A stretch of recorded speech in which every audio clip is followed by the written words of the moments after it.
punch style. People say F, O, yeah. Friends of democracy.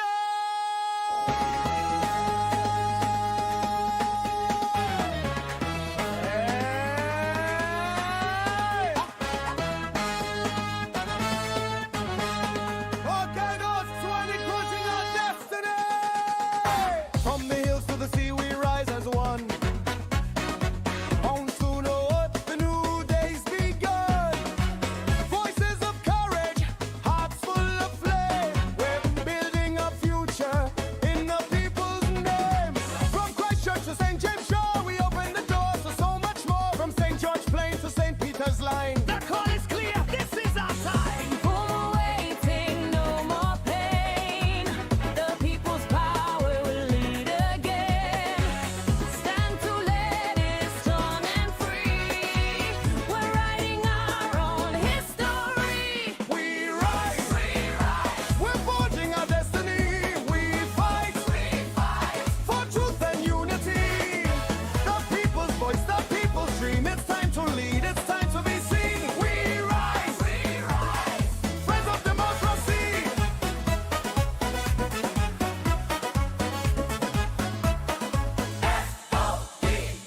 Hear the drum, hear the call. Justice and freedom belong to all. From St. Lucie winds to St. Philip South, hope is alive in every mouth. From St. John to St. Andrew Hills, we rise with pride and bending will. From St. Joseph's Heart to St. Thomas side, the dream is ours with people's pride. Hope is light in Battle Creek. The time we've waited, there is here. Every hand, every heart. This is where the change will start. We rise, we're forging our destiny. We fight, for truth and unity. The people's voice, the people's dream. It's time to lead, it's time to be seen. They rise, friends of democracy.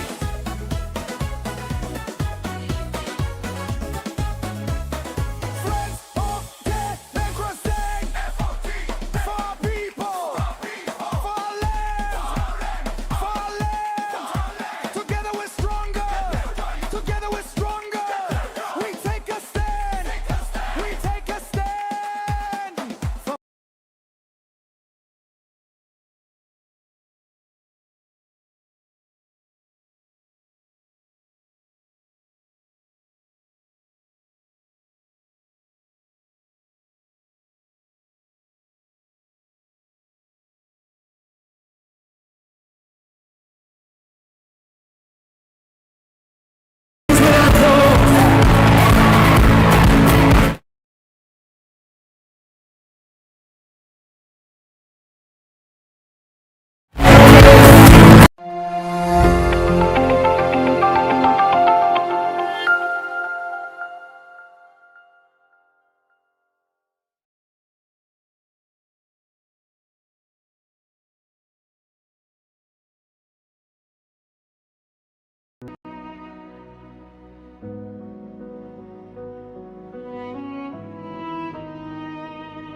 Today, my God, we come before you.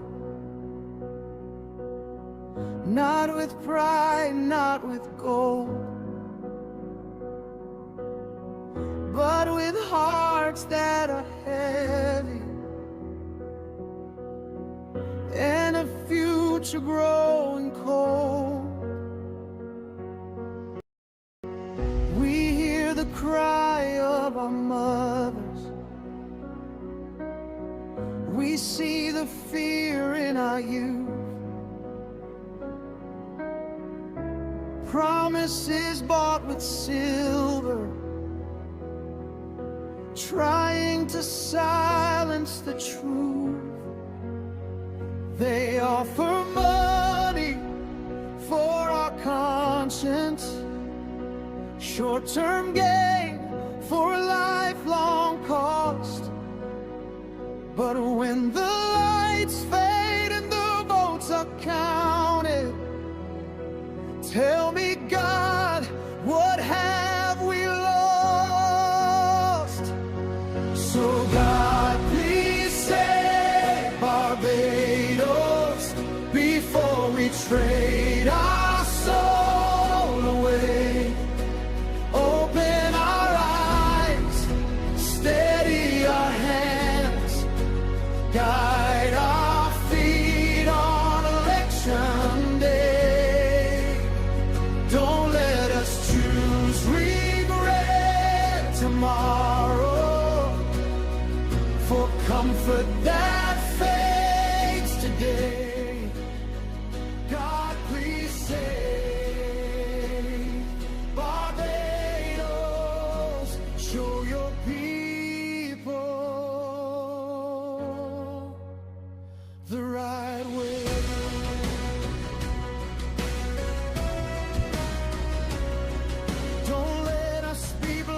freedom.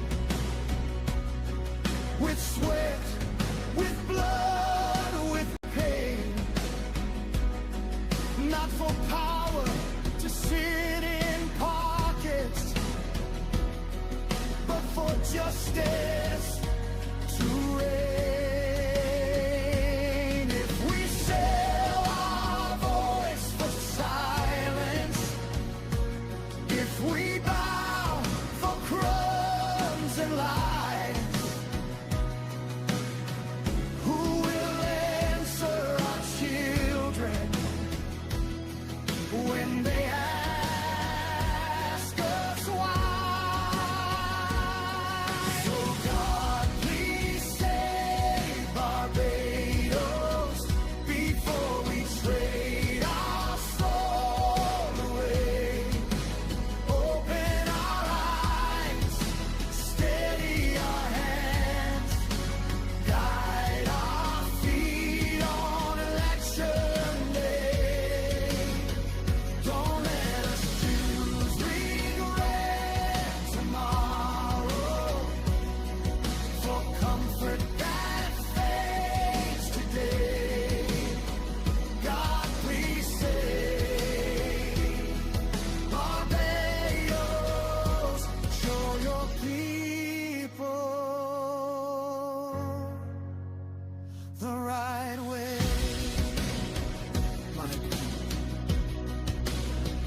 Don't be deceived by money parties and empty promises wrapped in smiles. Because when it's all over, what remains is sorry and pain. God, we are fighting, not for seats, not for titles, but for the soul of this nation. Fight on.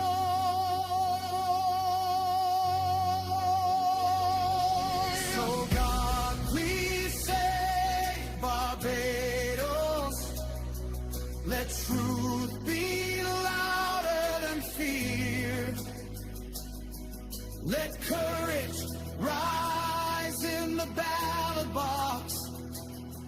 Let justice draw near.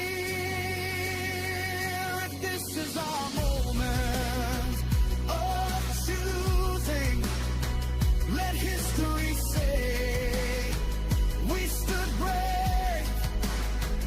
God, please save Barbados. It's your light.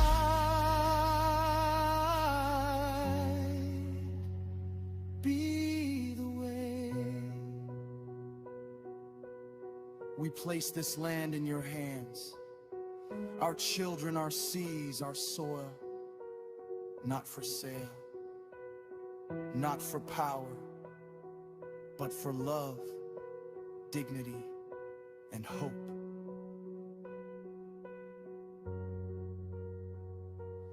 Amen.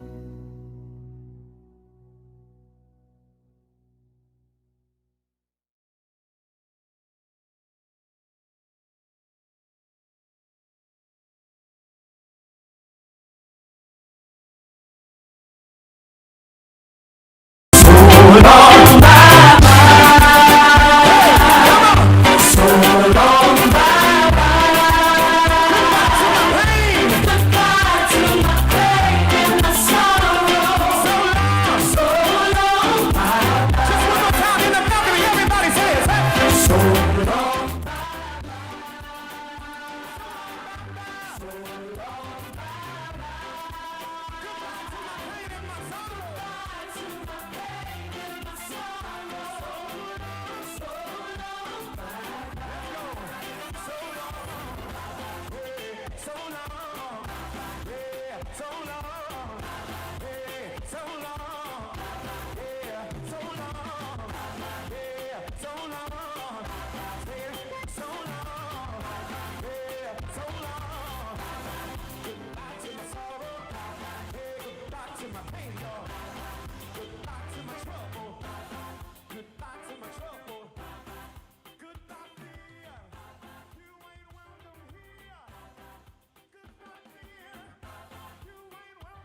blessed good night to all the wonderful folks here in St. James, 3 constituencies, because we are planning to work very closely with each other in this campaign. So we want to say a blessed good night to all the folks here in Husband Gardens, Husband Heights, Thorpes, West Terrace, what we call the Old Husbands, and all the surrounding areas. It is indeed a privilege to be here tonight to bring to you the gospel according to the Friends of Democracy political party. And we have a real exciting lineup for you tonight. But before we get too far in what we're going to say, we're going to invoke God's blessing on this meeting. And we're going to ask my good friend, my very good friend, Deborah Hines, Sister Deborah Hines, to come forward and ask God to do that for us. Deborah Hines.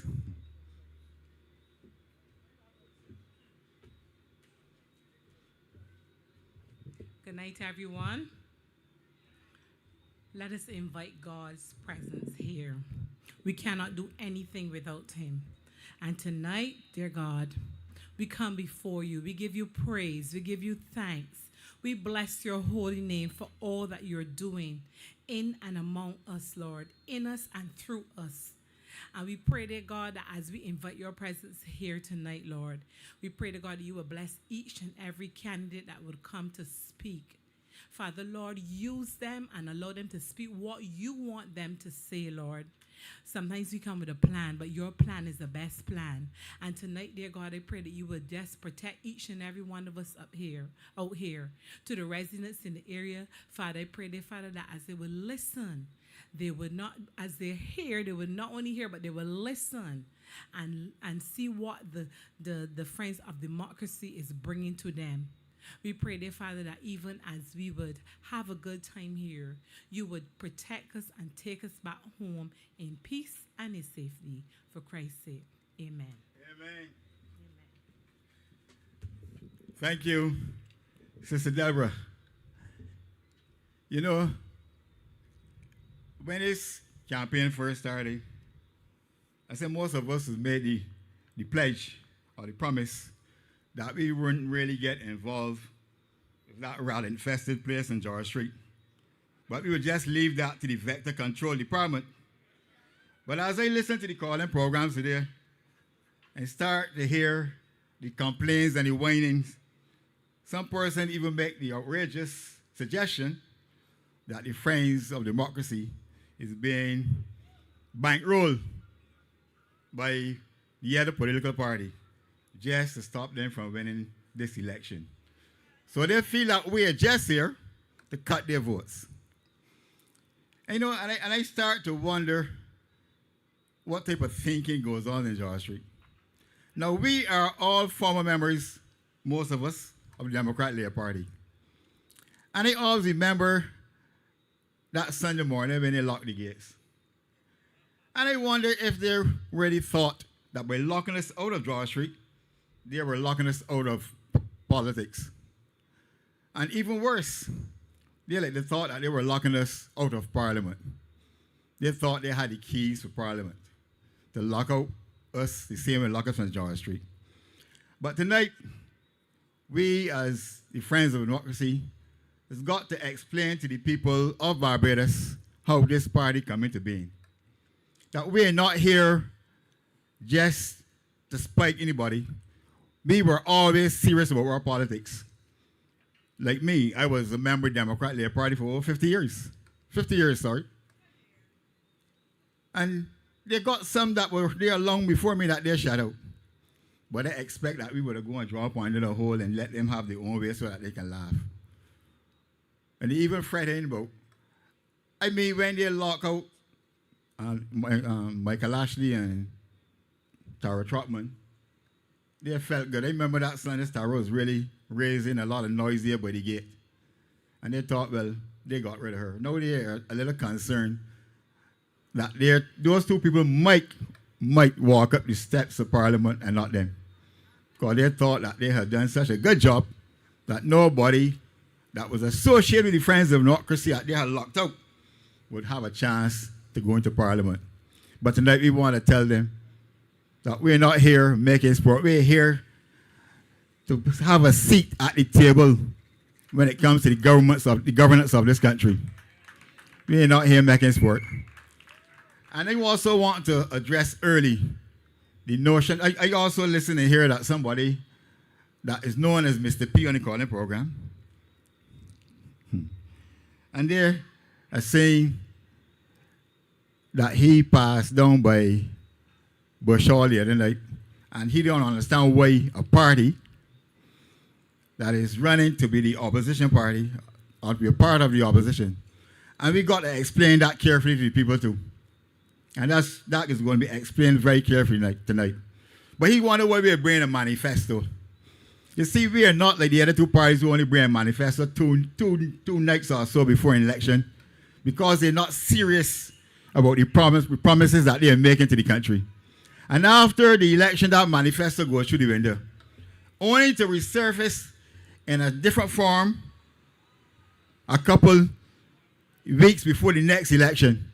But we know for a fact, because we're only running 12 candidates, that we cannot win the government at this time. So we are striving. The whole of Barbados is complaining that they need an opposition.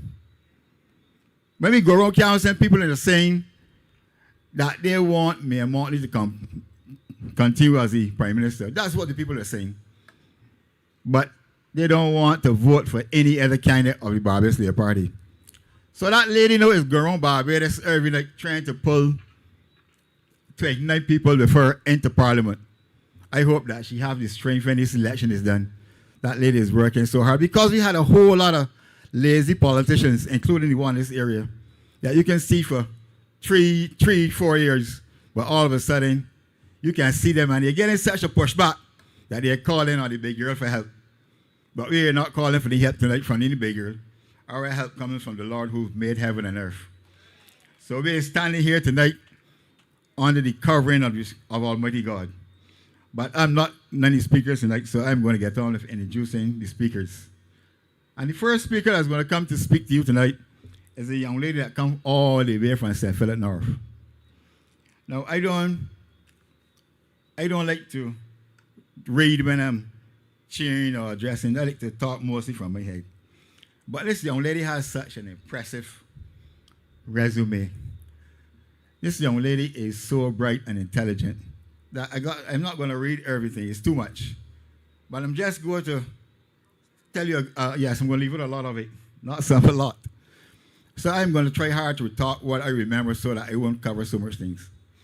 This young lady is a graduate first of the Barbados Community College.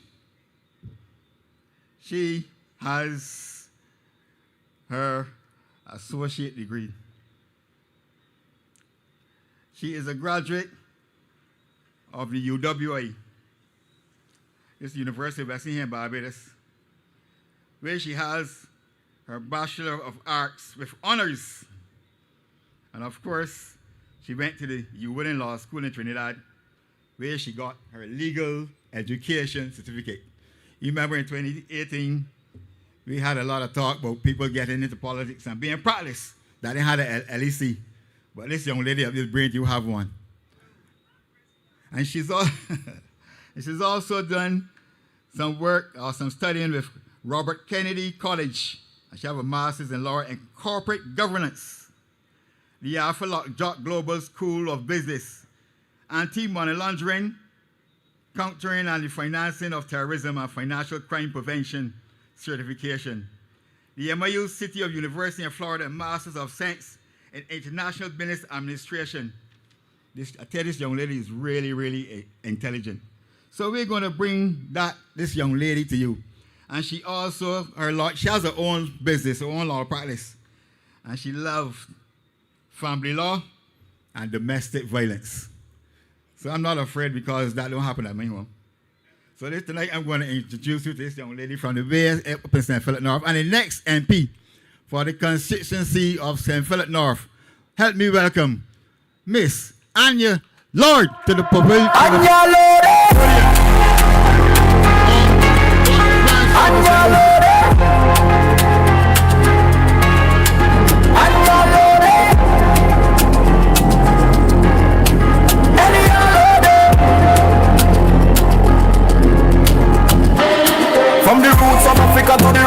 St. Philip.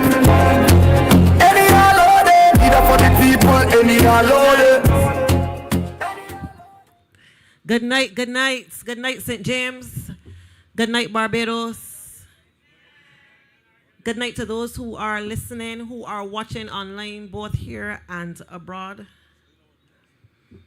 You know, I found the introduction very interesting just now, especially when we hear the comments about the lost soul that went to Bush Hall and left early.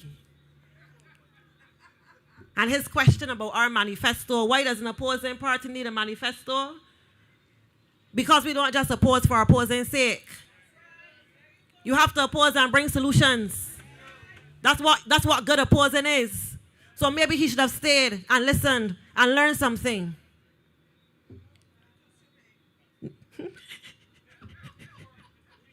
Now, I have the distinct pleasure of speaking tonight before 3 very talented and committed young people. So I'm going to keep it short, keep it within time, so that I can give them the opportunity to come here tonight to address you. When I look around Barbados, if it is one thing that I recognize, it is that it cannot continue to be business as usual. If we want to see change, we have to be the change that we want to see. We have to rally behind ourselves. Now, I have recognized, and this is just my opinion, that there has been no robust discussion on the campaign trail about working in the communities with families and people from the ground up. And I'm choosing my words carefully. I am not saying that people have not mentioned their policies. I am not saying that candidates have not given us an idea about what they intend to do in the communities. I am saying that the discussion has not been robust enough. I will admit I haven't been listening to everybody, but the few people that I've listened to, I am not satisfied. I am definitely not satisfied. Especially given the state of circumstances in Barbados now. And I want to say something. I don't care who gets vexed with me. But we have 2 major political parties in this country. I don't need to name them. But one has been around for almost 90 years now. And the other one, probably just over 70 years, 71 years, I think. And I think that it is shameful. I don't understand how any political party with that kind of longevity does not have a committed, strong, or significant presence within the communities in this country, whether they are in the opposition or whether they are in the government. It is an insult to the people of Barbados for you to come at this time and say to the people, we need to get back into the communities. We need to foster community development. We need to work with families and children. My question to you is, what were you doing all along? What happened over the past 7 or 8 years? And this is exactly why we have so much voter apathy. This is exactly why we cannot get the youth to trust politicians. Because you all come out around the same time, election time, all the time, with the same rhetoric, with the same poor talk. And then once you get your ex, you leave. There is no commitment to working with people or families at the ground level. And I'm not going to knock the fact that we have seen national programs, that we have seen national policies. But when we look at these national programs and these national policies and the benefits that they are purported to bring, how much of this trickles down to the average Barbadian family? How much of it? How much do we see? Another issue that we are having is that we pay more attention to outcomes than we do to the symptoms. Especially when we look at the state of crime in this country. We have wonderful legislation, several amendments to the legislation, that have improved the efficiency of our criminal justice system. We see more judges appointed to the bench. But my position is, my belief is that we have improved or we are working on improving the efficiency of the criminal justice system just so we could continue to overload it. Because there is little to no discussion about prevention. There is little to no discussion about dealing directly with the issues on the ground, the issues that contribute to crime. Because we can't legislate away dysfunction at the family level. There's no legislation that is going to solve the issue of some person not being able to self-regulate. There's no legislation that is going to fix or cure or address a mental health illness. So we are going around in circles as far as I am concerned. And I'm not going to say what I'm going to say next because I am a candidate with the Friends of Democracy. I like to give Jack his jacket. And when people deserve to have their flowers, I give them their flowers.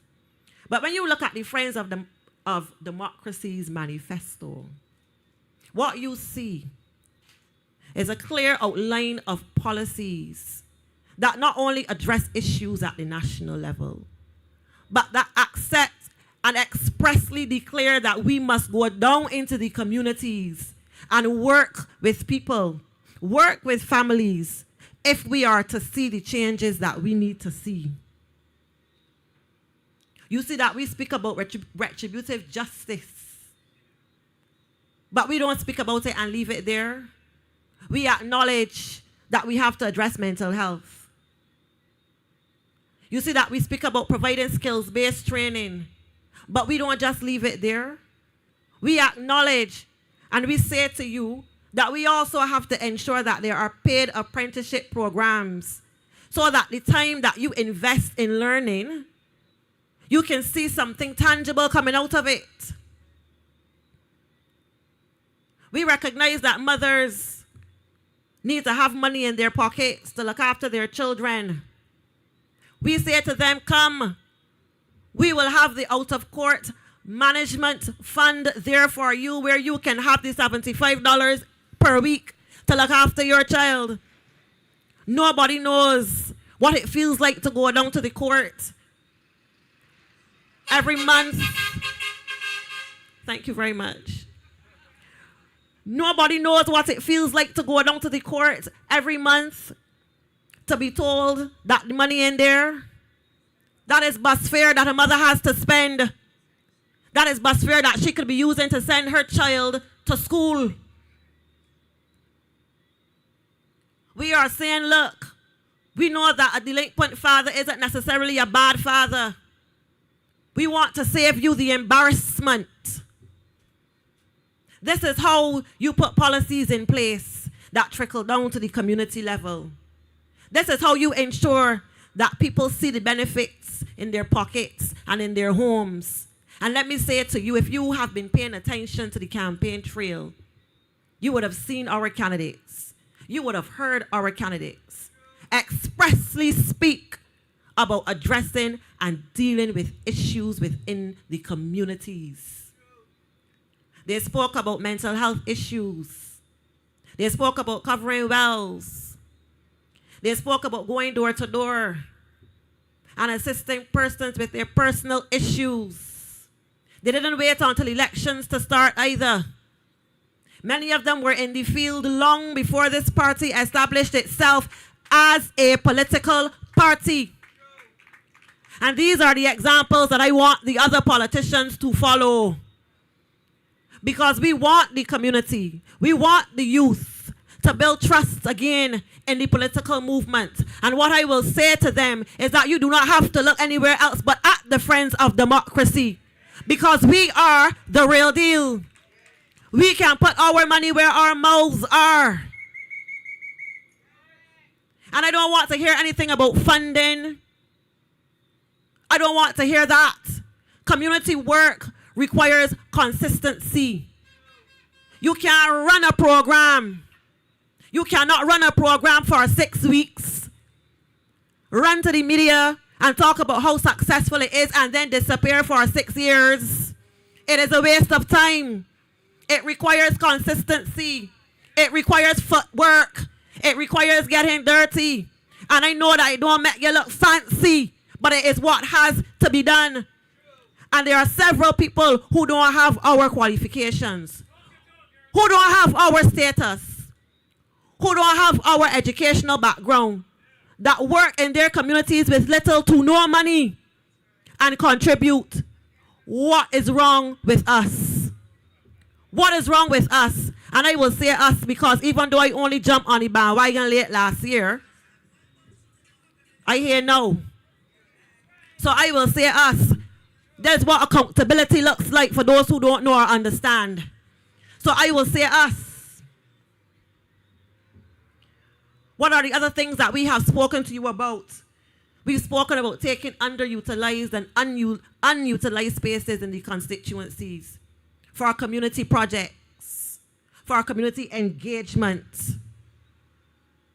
These are the things that I want you to focus on as you go in to cast your vote on February the 11th. I have said it already and I will say it again. When you go down the road to wherever your polling station is, your ex has to be there because you are voting for democracy.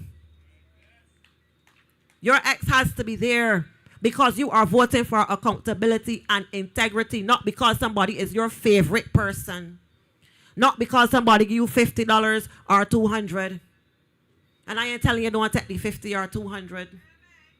I want some too.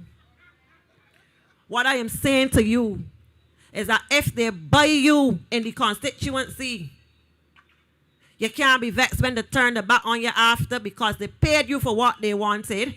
And now they're going to do what it is that they need to do. They don't need to look at you. Y'all need to stand up for yourselves. Stand up for your children. Stand up for your communities. Because when families rise in Barbados, communities will rise. And when communities rise, believe you me, Barbados rises. Now I said that I would keep it short because I have 3 committed candidates, friends, running in St. James who have to come to speak to you tonight. Matthew Thorne. I almost called his name incorrectly. Him and I would have been bad friends. Matthew Thorne for St. James South. A young man, a chaplain, a God-fearing man, a family man. My mother may not want me to put her on the spot, but my mother refers to him as her pastor.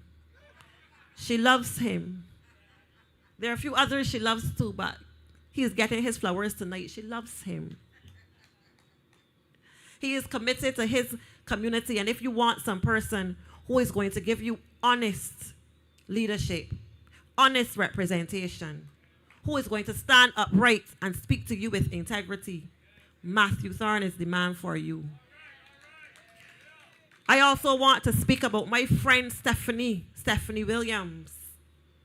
Feisty. Can't shut down Steffanie. Big things come in small packages. And she's small and feisty. Many of you will know her from being on social media. And if it is one thing that Steffanie says that I know, repeat often, is make it make sense. So when I spoke to you about the politicians and their lack of presence in the communities, I really should have asked you to make it make sense to me. Steffanie is the person who will speak out on your behalf. She is a strong advocate. She has a strong voice. She is fearless. She too believes in accountability. She too wears her integrity on her shoulders and on her sleeves for everyone to see.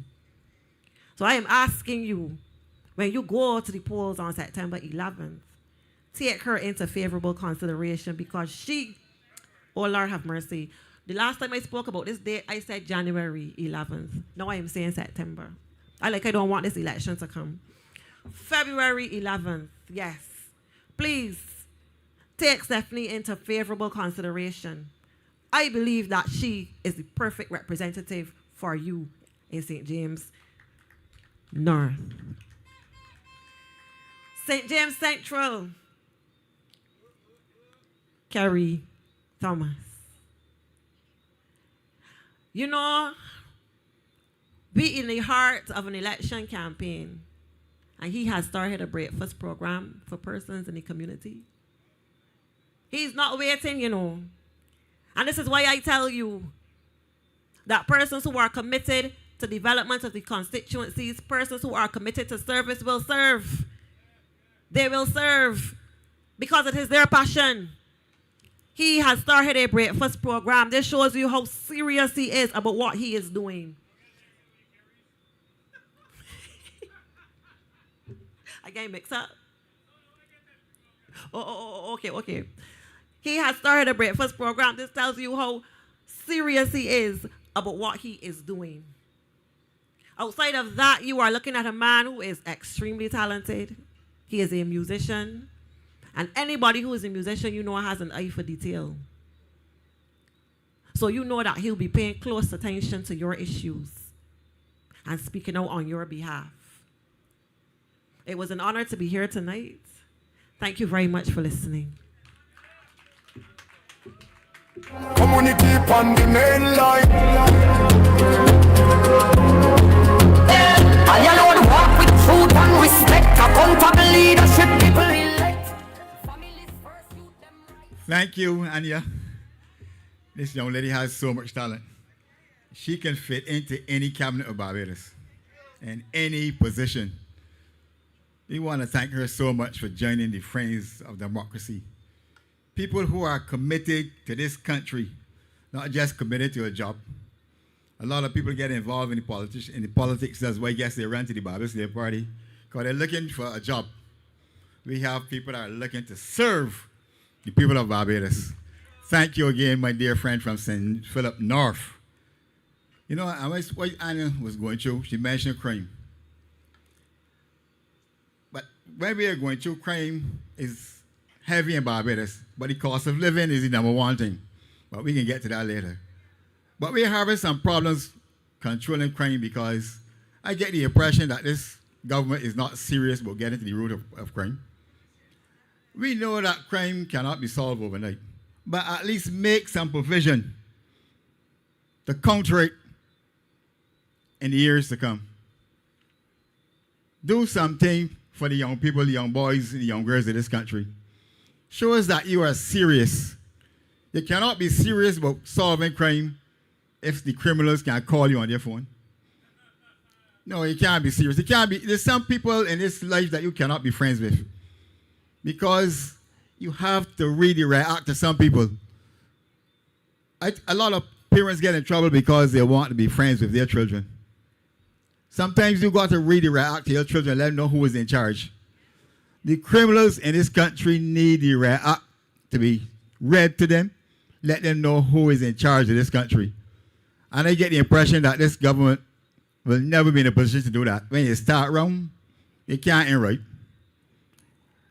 So we want to present ourselves to the people of Barbados of the party that is willing, have the guts, when we get into Parliament, even as the opposition, to keep the bees in check, to let the people of Barbados know what is going on, and agitate to get the things done that we have in our manifesto.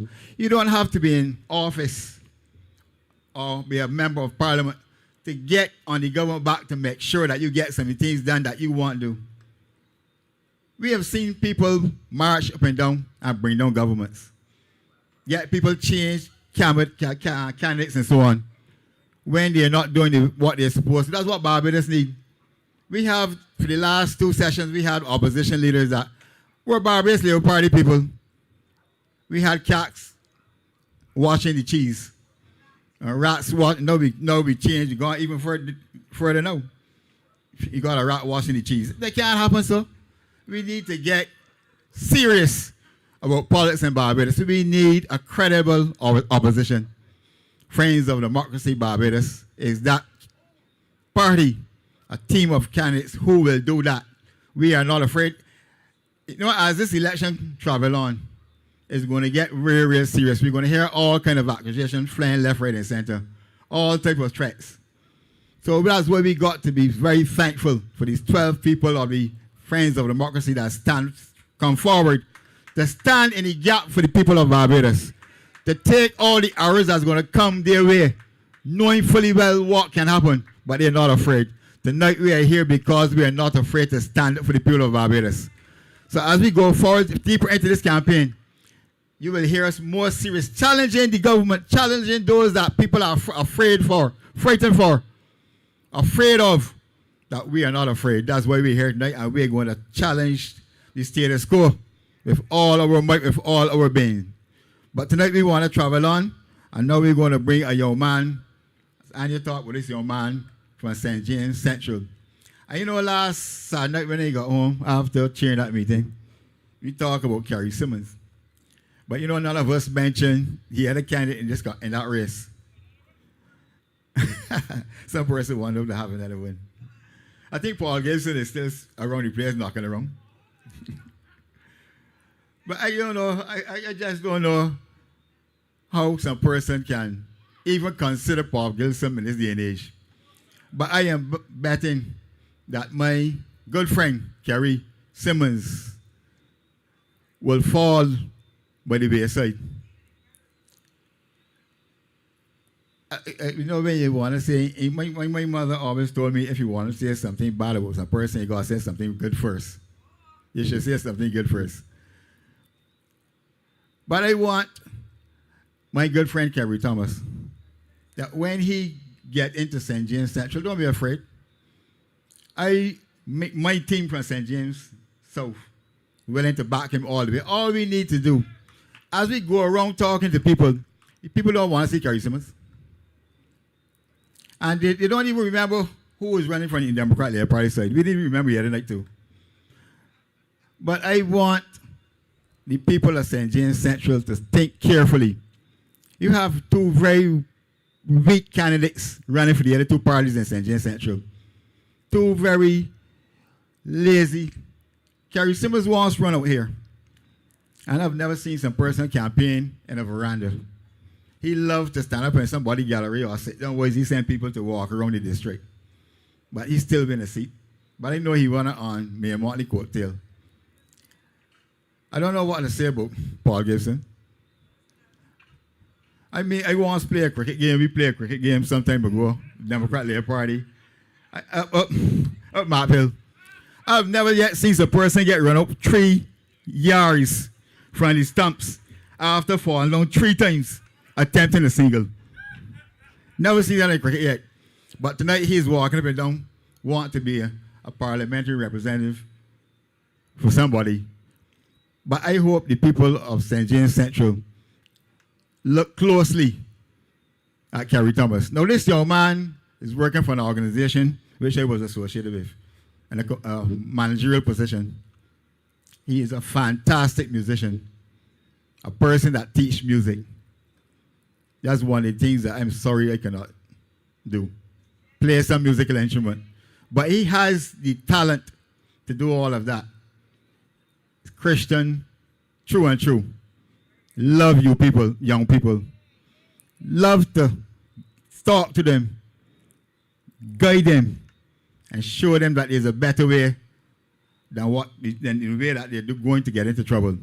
So we got my good friend Kerry Thomas to come forward and address the people of St. James South and the surrounding areas and let them know what he's all about and what he proposed to do for the constituency of St. James Central. Kerry Thomas, come forward and talk to the people. St. James Central be rising somehow got first. Every step, every plan for the people, by the people. Yes, we stand. Newberry in town, yeah, the people stand. Growing community, we breaking new ground at first. Yeah, we putting in first time for real change, quench the people thirst. Same name, but we. Good night, everyone, and welcome to one of the best meetings you will ever have. We are in a good parish, not saying that there are not better parishes, but we're in a good parish where we have good people representing you. And I can say at this time, this is the only Kerry you should be focusing on when the 11th of February comes. I can repeat myself again. This should be the only Kerry that you should be focusing on when this election comes. And I can say this publicly. When I see the videos and the memes of my opponent speaking,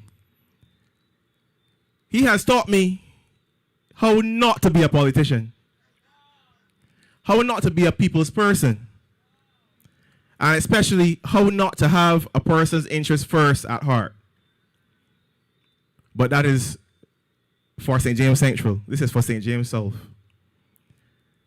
I want to give honor to our president, all of our deputy vice presidents, the executive committee of this great party called the Friends of Democracy.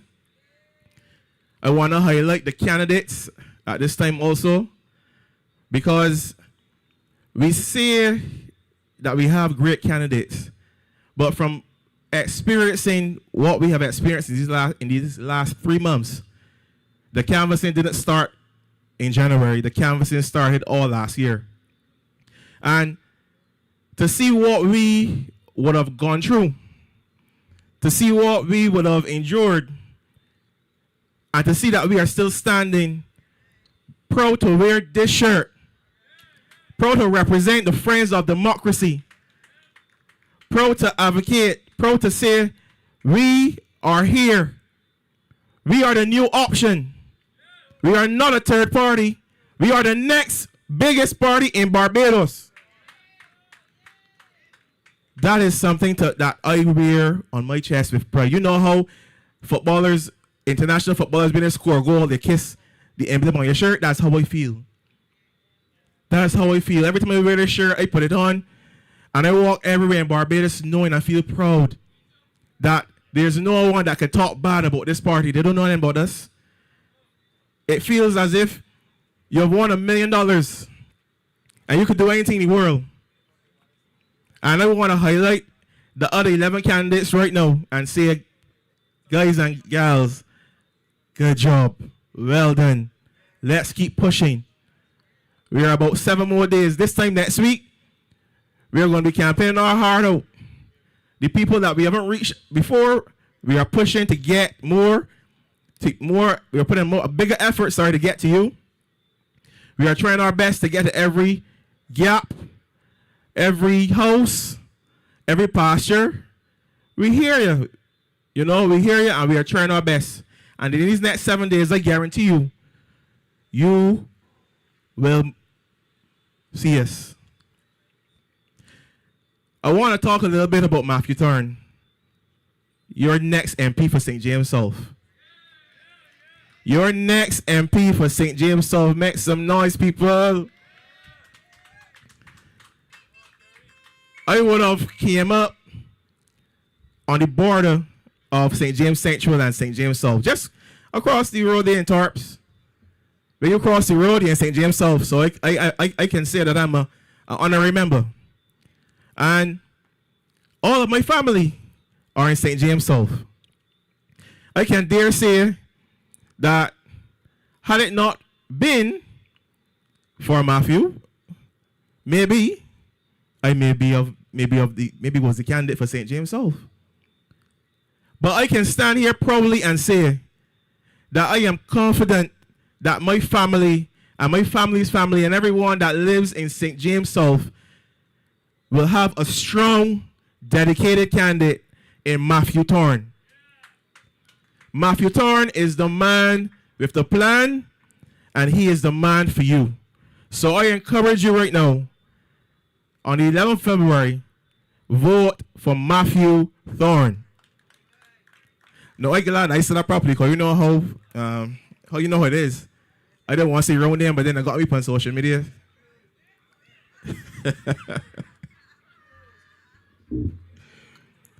So I want to talk to you now about why you should vote for Matthew Thorne. What Matthew Thorne brings to the table is representation.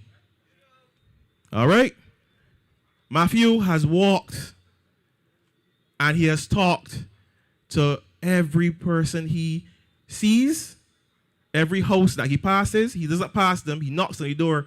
And if you're welcoming him to have a conversation, he will have a conversation with you. He wants to know what is going on in the community. He wants to know any issues that is going on. He wants to know, is there anything he can do to assist or to help before he even becomes the next MP for St. James South. Not that he's going to show you a manifesto and promise you things.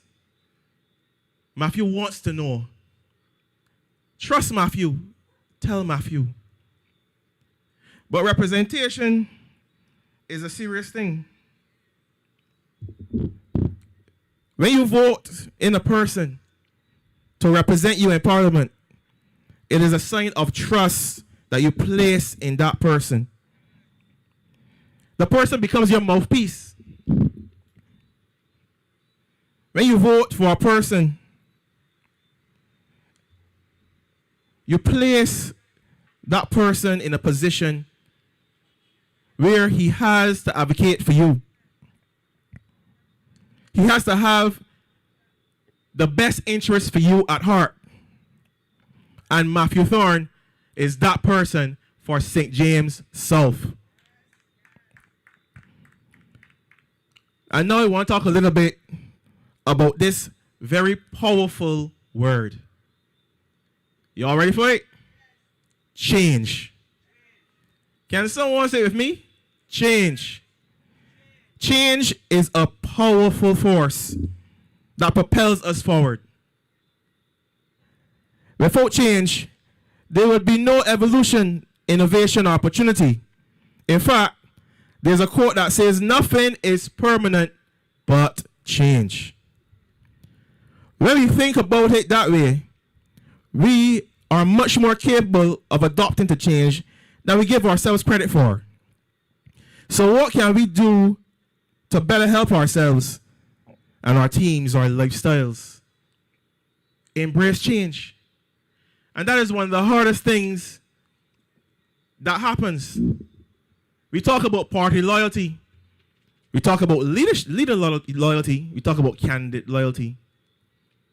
And that we have seen for decades that the person that is representing you may not be the best candidate, but because the leader has a reputation of being great from the outside world, we tend to gravitate towards that, and that leads to a decision.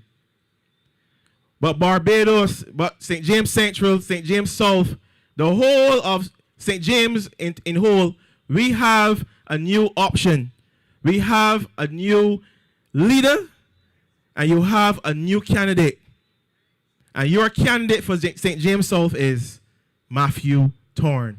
He's the only person that you should be focusing on when you go to mark that X come the 11th of February. Now, one of the things that we've been getting is we see you on social media, we see the party in the paper, and we see your strategy. We see your young with the mix of young at heart, the experience with the unexperienced. But what are you bringing new to the table that we have not heard before? And that is a good question, because we have a stigma we have to get past. For the first 10 minutes or so in a conversation with a constituent, we have to let them know that we are new. We are not a breakaway. We are not affiliated with the other parties that have been around for decades. We are a new, freshly faced party. And one of the things that I want to talk about that we are getting a lot of traction with is our food centers. Our food centers will be revolutionary in Barbados. Our food centers will be one of the best options to choose. Because if and when, we place the attack on VAT and persons don't want to adhere, as we are hearing in the commentaries and everything, the food centers will be there to adhere to our rules. And we will feed the people.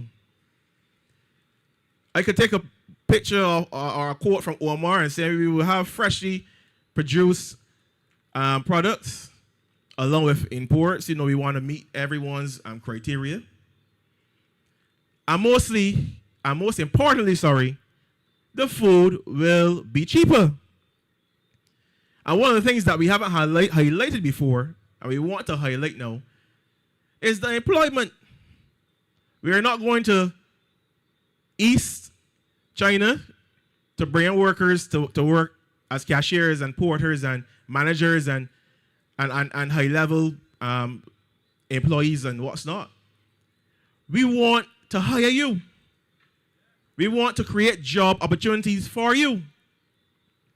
So I heard Anya say, you don't want to, well, if you decide to take the Grant Lees and the Arabarros, you got to be careful with yourself here. But if you decide to take it and do what you have to do because of your commitment in taking it, don't blame the body. But if you see yourself 5 years from now, like how a small business projects their revenue for 5 years or 10 years, the best investment would be to vote for a party that has your best interests at heart. And with these food centers, we guarantee employment. We guarantee a better future, a better stance for you. Persons that were rejected from companies. I always say from school time, they tell you to get a degree. Sorry, I'm going too fast. They tell you to get 5 CXCs, including Maths and English.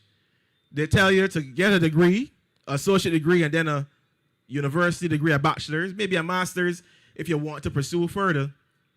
But when you go to the job interview, the first question they ask you is how much experience you have in the field. So the food centers is one of the ideas we have come up with, concocted and created in our minds to give to you, Barbados. It's part of building a bridge from school territory to the workforce. And that is an amazing idea. I hope that we buy into it. I hope we give it thought, we let it marinate, and we go from there. The next thing I want to talk about quickly is something for the small business people, the people that has an idea or an idea in your head or an innovative plan for your family. Not everyone wants to work for someone. People want to work for themselves.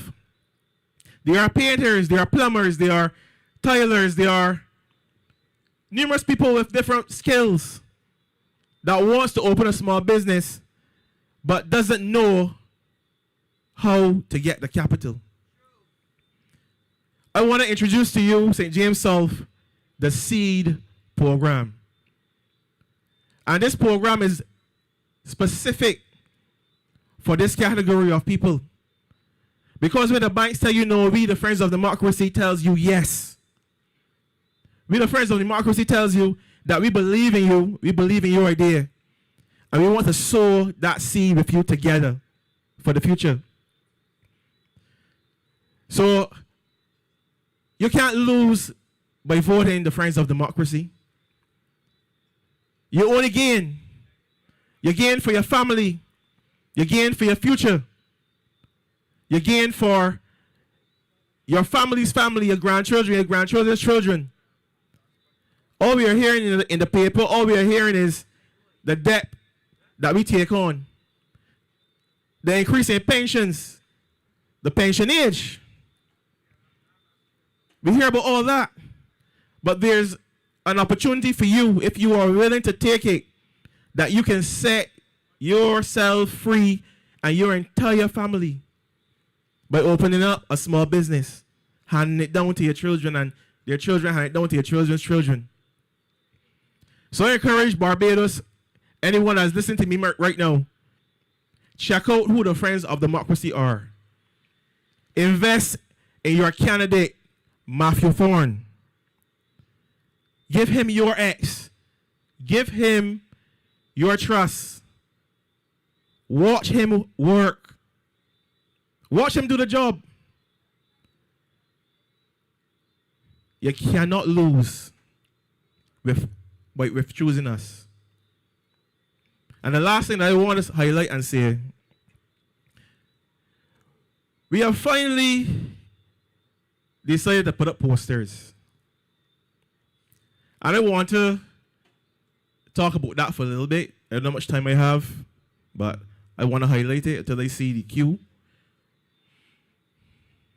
We are not in the business of violence or any deceitful things. We are a new party. We are a fresh party. I want to encourage Barbados on a whole that is listening. Please stop pulling down posters. Please stop damaging property that people invested a lot of money in. I understand that elections could be really competitive. But I am asking on behalf of me and St. James Central and the Friends of Democracy, please stop from doing it. It is not a healthy look. It is not a good move. After the election, how you feel? Stop from doing it. Encourage your candidate of your choice and let this be a fair, healthy, and strong election. And once again, the last thing that I will say is in your candidate, Matthew Thorne, place your X. Vote for him for St. James South and vote for the Friends of Democracy. Thank you very much, St. James South.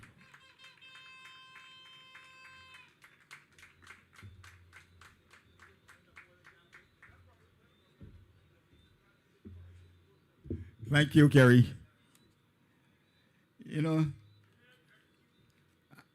after listening to that young man, you know, Saturday we went into his country in St. James Central doing some canvassing. You know, after saying just now, no, I say something good about Kerry Simmons so I can say what I want to say now. Following the old lady instructions. I don't know for the life of me. After listening to that young man, and I just hope the people of St. James Central listening carefully to this young man. We went canvassing, I can't remember one person. You know, sometimes you're going through a district or through a constituency and there's something good somebody saying about the MP. You could not hear one good thing about that gentleman. Kerry Thomas should be able to win that seat hands down. He went to the area where you can see that the road was dug up and some marl just spread down. I hear him on the news talking about some things that he did in St. James Central. And the people are calling that road Kerry's Road. It is only marl, you know. The road was just dig up. They said the day after the election was called, the people came and dig up the road in front of their house. And you know when you got marl spread out and the rainfall, what happens? And that is what he is bragging about that he has done in St. James Central. You walk through that area, it is really disgusting, the overgrown lots like people complain about. Some person tell me there's a burst pipe there that was about 6 years that was running. They call him, they can't get him. It just does not come around the area. Those are the people that we are running against. I hope with all my heart that in the next couple of days that we can get our message through. We need to get our manifesto policies out there in the open. Don't mind what people are saying. I'm going to get back to what a manifesto should be later. But we as a party, we have so much trust in our country. Barbados is one of the best places to live. But I hear a lady on the radio calling from Iraq says she can't understand how Bajans can give the Barbados Labour Party 230 love terms. She said it is crazy, and she's talked about her experience in Barbados. Barbados, you have a new party on the block. Bright young people. People that are not here because they want a job. We want to continue in this country after this election is over to be a political party. We're not a pressure group or anything like that. We are a full-fledged political party. You know, people are getting real jealous about the organization of this party. They're jealous about the type of platform that we are preparing. So we don't believe that this money comes from our pockets. Somebody has to be bankrolling us. But we are in this for the long haul. That's why we are putting so much into this campaign to show people that we're not here to make sport. We're not here because that we expect. We get over George Street a long time ago. We are going forward. And you know, I was just going to say that. You can imagine wherever you go, you got them people telling me that come back after February 11th. We don't want us to come back and start to rebuild the party. I mean this is people that it is so hard to believe. I see one of our good friends and members talk about one of the most, one of the most unmanly people that you can find Democratic Party walking up to their gate after locking one of those members out of George Street. They walk, person gate is locked, and they want to walk up the driveway to beg for a vote. You can understand these people how desperate these people are. And we got to respond to the Democratic Party because we are looking to take over as the leading opposition party in Barbados. That's what we are canvassing on for this election because we don't have the required number of people. We were canvassing in this area this evening and people were asking us why we don't have at least 16 candidates. The thing was too short. We didn't just want to go and pick up everybody to make 16. As he mentioned here tonight, we know that a lot of our candidates were, I don't want to say complaining, but they were talking about the scrutiny that they were put under by the candidate selection committee. We want to make sure that we had the right type of persons to run for this organization. And let me say tonight, I am so impressed with all 12 of our candidates.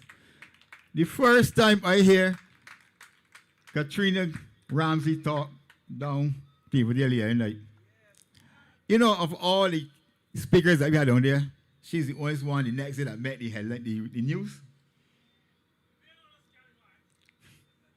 That young lady was brilliant. So we have all 12 candidates that are worthy because they went through school. We just want to pick everybody just to make a number. So we got to explain that to them, as my friend said, 12 disciples. People who are not afraid to stand up for the people of Barbados. That's what Barbados need tonight. We don't want an opposition like Ralph Thorne. Then he does sport making in Parliament. The Speaker is trying to his effort best to get him to say what he's saying. All he's saying when I'm hungry, no? When I'm hungry, I can starve on it today. That is real childish thing. That's not what you want in Parliament. Barbados make the friends of democracy the official opposition, and you will see what opposition politics is all about. You're not there to just oppose for opposing sake. No, he has one or two real, I don't say one bad things to say about Kerry Simmons, but let me forget all about him. I can forget that tonight. Because when you think about these people, it really sometimes gets you real annoyed that these people will be sitting in Parliament for 3 and 4 terms. But Bajans, we trust your judgment. The past is the past. I want you to go forward, the friends of democracy. Get us in the House of Assembly and you will see. Katrina said the other night, give me the vote and watch me. Watch that young lady. You were watching me and a lot of people are complaining now. I'm sure that you will not complain about us. Give us the vote. On the 11th of February, and you will watch and see the things that we will do. We have such a special General Secretary. This is what George Street is missing, you know. It's a person that can organize a political event. They don't have anybody that organizing political events. That's why they're running around tonight. Don't know what to do. Don't have no organizers at George Street. They shut out all the workers of the Democratic Labour Party and got rid of them. And now they're struggling, begging my friend Aldine to come back, and they will pay her to canvass for them and so on. But that ain't gonna happen. We ain't going back. We're going forward. Thank you, Aldine. Aldine's confirming it, begging her. But we are so glad that we made that decision, and we are standing on that decision tonight. Friends, we are going forward with this meeting. I'm going to introduce you to a young lady who's running for St. James North. A young lady that was bold enough to run as an independent. You have got to have heart in Barbados to run for a political party, and you have to have more than heart to run as an independent.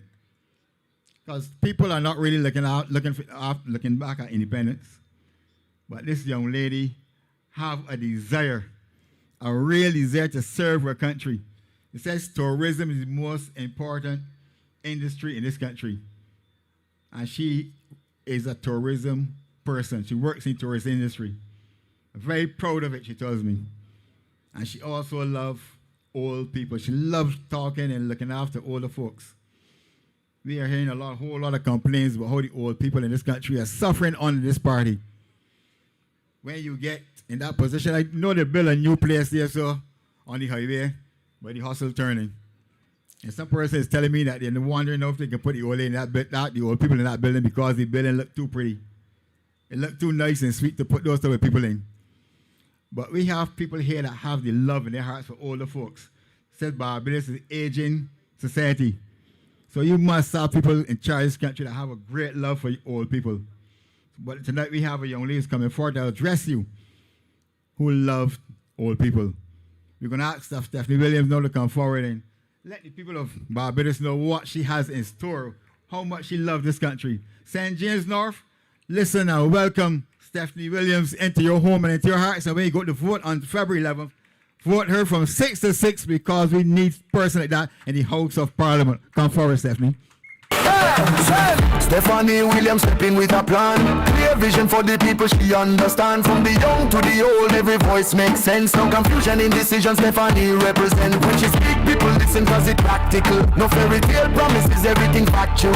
If it's good for the country, she won't second guess. Steffanie Williams say make it make sense. Cause she need him if you're ready for this. Steffanie Williams, if you're tired of the game. Hello and good night to everyone in St. James South. I want to say a special welcome to the executive members. I also want to say a special good night to our president, Karina Goodridge. And I want to say good night to the candidates of the Friends of Democracy. However, I want to especially big up my two brothers, Kerry Thomas for St. James Central and Matthew Thorne from St. James South, your next representative in the House of Parliament. It was mentioned that I am a fiery young lady. I won't tell you my age, but they said I'm fiery. I know I am just a passionate person. And sometimes it's really hard to contain how I feel about certain things.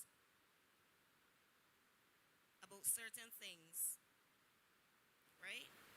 And I would have joined politics because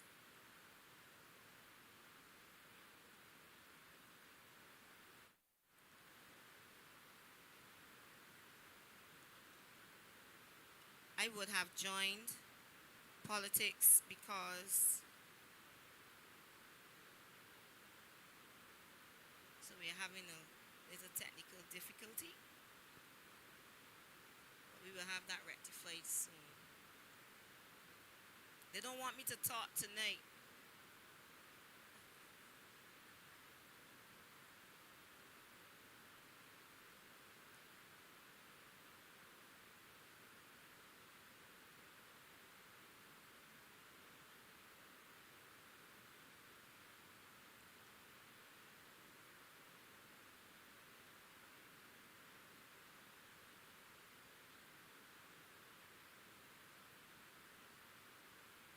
Testing. Testing, testing.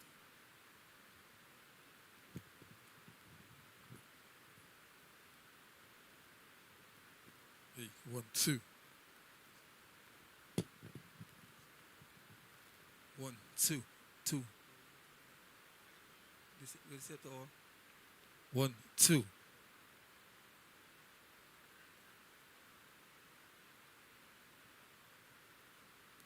2, 1, 2, 1, 2. Not all. 1, 2. 1, 2.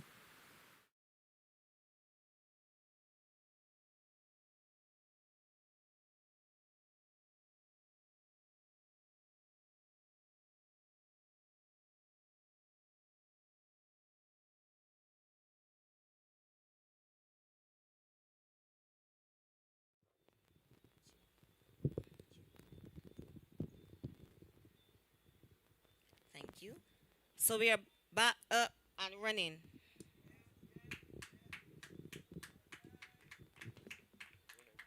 So we are back up and running, guys. They cannot stop what is happening here. We will push forward because we have work to do. Thank you for bearing with us. Things do happen, yeah? When I first met Matthew last year, he seemed very quiet. However, I have come to realize that Matthew is a comedian. Matthew is a comedian. Not only is he a husband, a father, a chaplain, a businessman, but he is very dedicated.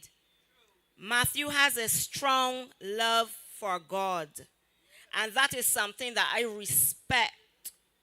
You know, oftentimes there are persons who don't want you to talk about God, but there are times that are coming when God will be the only source to keep you going forward. So a lot of persons better get it right. Let's take a page out of Matthew's book. So big up Matthew, your next representative for St. James South. He's also dedicated, and I know that he will be a true representation of a leader with integrity. And that is something that is missing currently. Barbadians, the thought right now is that nothing cannot be done about the cost of living. I do not believe that. Because over the last couple of days, there are too many things to mention. Too many initiatives are being put on the table to be put in place by March. Not before elections, but by March. And I hope that Barbadians are really paying attention to what is going on. Now, people say that they care, but when we look at the way that they are doing things, it is clear they do not understand what caring really entails. When people care, they show up. Period. They show up. And it is time for us to put away the sweet water conversations. You know, when I was young, right? My parents would speak to me, you know, Steffanie, you can't have that because of this or because of that. And it was all sweet and dandy. I understood.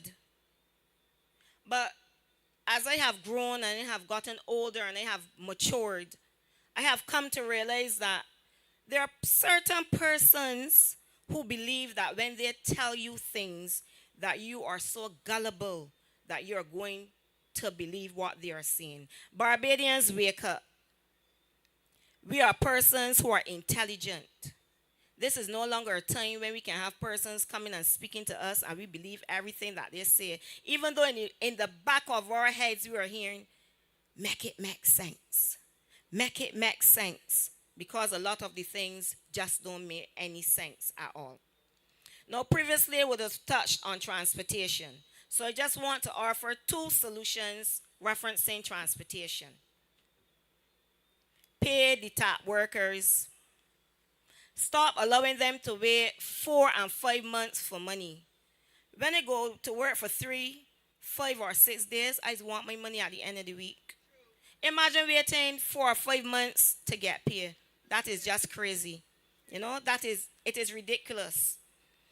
Establish live GPS tracking so that commuters can stay in the know in real time. Commuters are able to track the bus. They don't have to be calling a friend to ask, you see it? It passed? I still here. You know, it's signed up for 2 and 3 hours. I'm still trying to figure out what they have done with the 35 buses that they would have received. Because every morning still, you're seeing school children on the roads. Like, it's crazy. Make it make sense. It is not right. It is not fair. And you know what really troubles me? And I can try not to be too long because the other night I talked for 37 minutes. They didn't tell me how long I had. How long do I have to speak? Okay. Right? And it is really sad, and that needs to be dealt with. Now, for the last 7 years, we have been crying out. We have been asking, practically begging for an ease, hoping and praying that some person would hear our pleas, right? Nothing. The hurtful thing, though, Barbadians, is that on the eve of an election, what is it that we are seeing? I passed the highway today heading towards Dayton Griffith, and I was most amazed to see that the highway dug up. Like, what are they doing with the taxpayers' money? Down in St. James North, one small road was done. I would like to know what happened with the rest of the WIM. You have a whole community in need of the road being done, and you cannot touch on that. But you're going to do what is called an election road. And I can attest to that because I used to work in MTW. I worked as one of those ash workers. You know, people who be next to the road using the hoe? Yes, I know to use a hoe very well. I outbeat some of the guys also. And I remember that the road in Rockapan Hill in Jackson, that was done a week before elections. And it was highlighted in the manifesto as one of the projects that was being done. And it was like, that is so crazy, make it make sense. However, let's get serious, Barbadians. Now, this is something that really touched me right on a personal level. And I can't go on speaking, or I can't leave here unless I highlight it. Now, I will have to say she's my sister because we are on the same side. Miss Dominique York. She would have done a video on the 18th of January highlighting the areas behind Christchurch Girls' School and the Milton Lynch Primary School, right? And she was requesting that behind there was cleared. She would have also highlighted a well.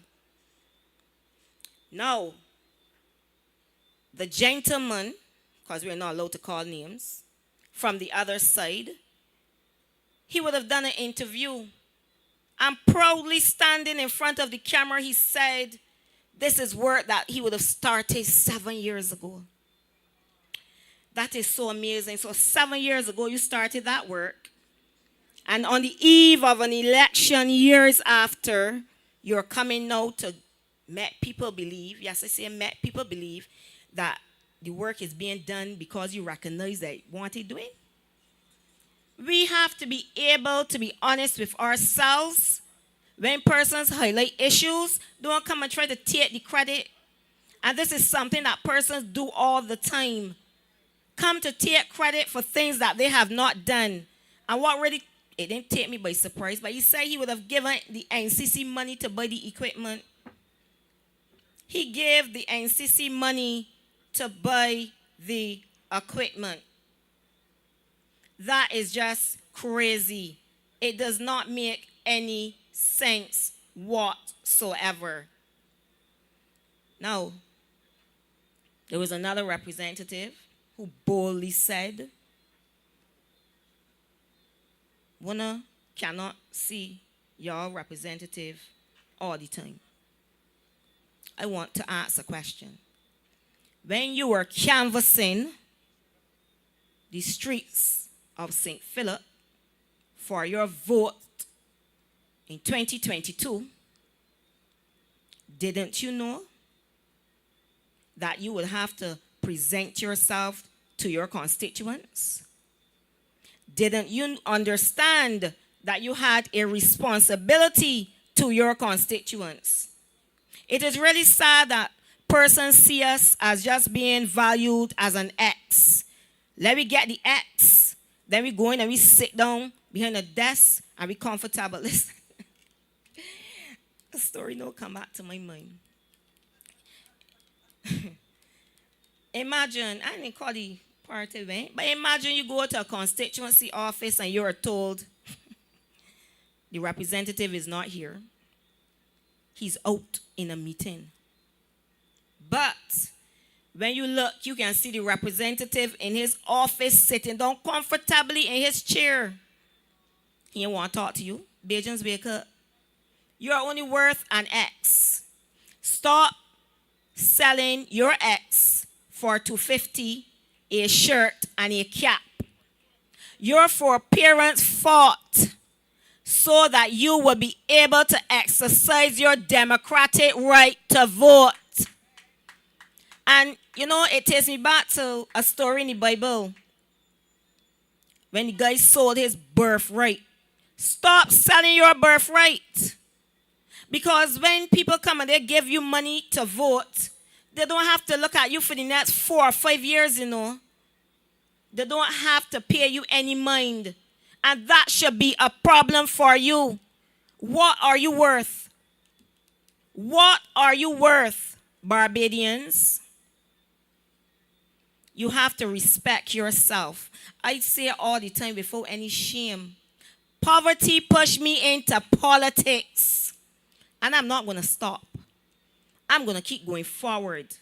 Because when you do things to help others, when you walk in purpose and you fulfill the mandate that God has given to you, you feel so good.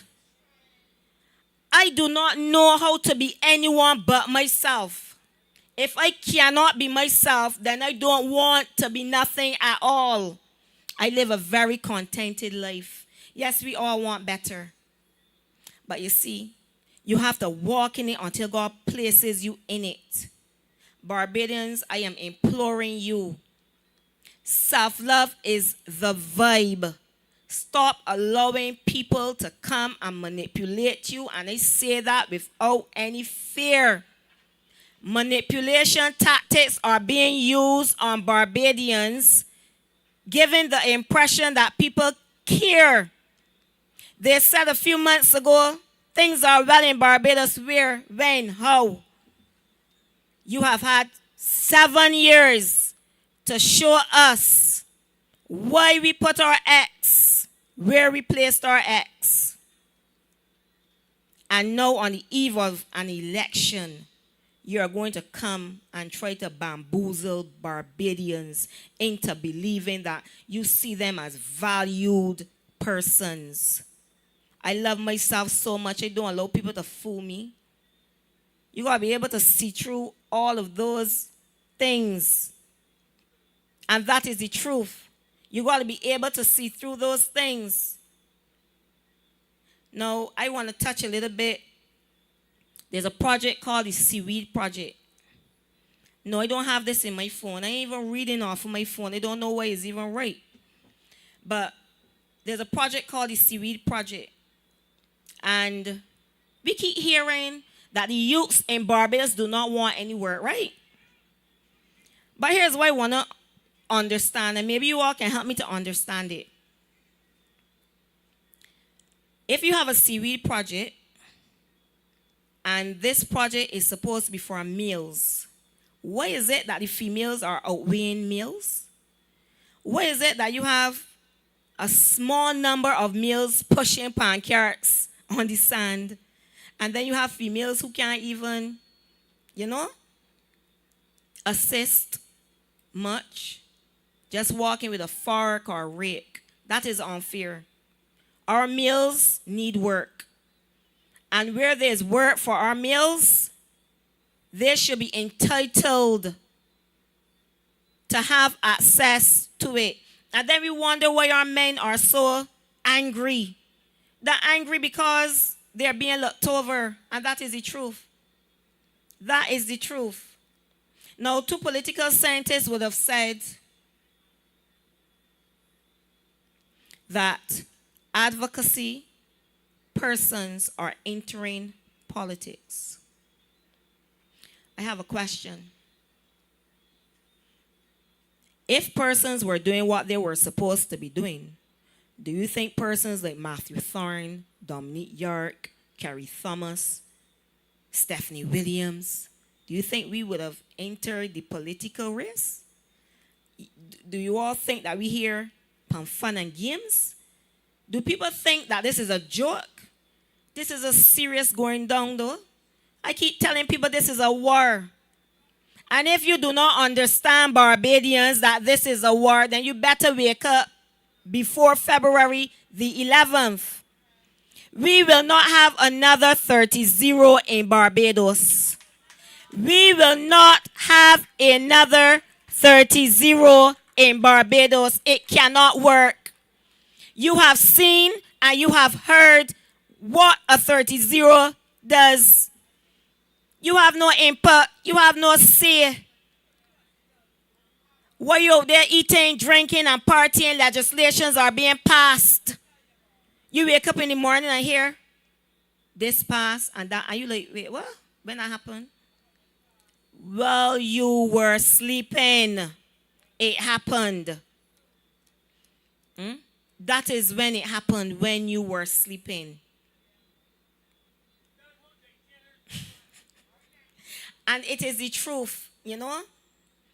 It is the truth. You see, dictatorship, if Barbadians want to sleep, then sleep. Who am I to continue to try to rise you out of your slumber? We all have a purpose.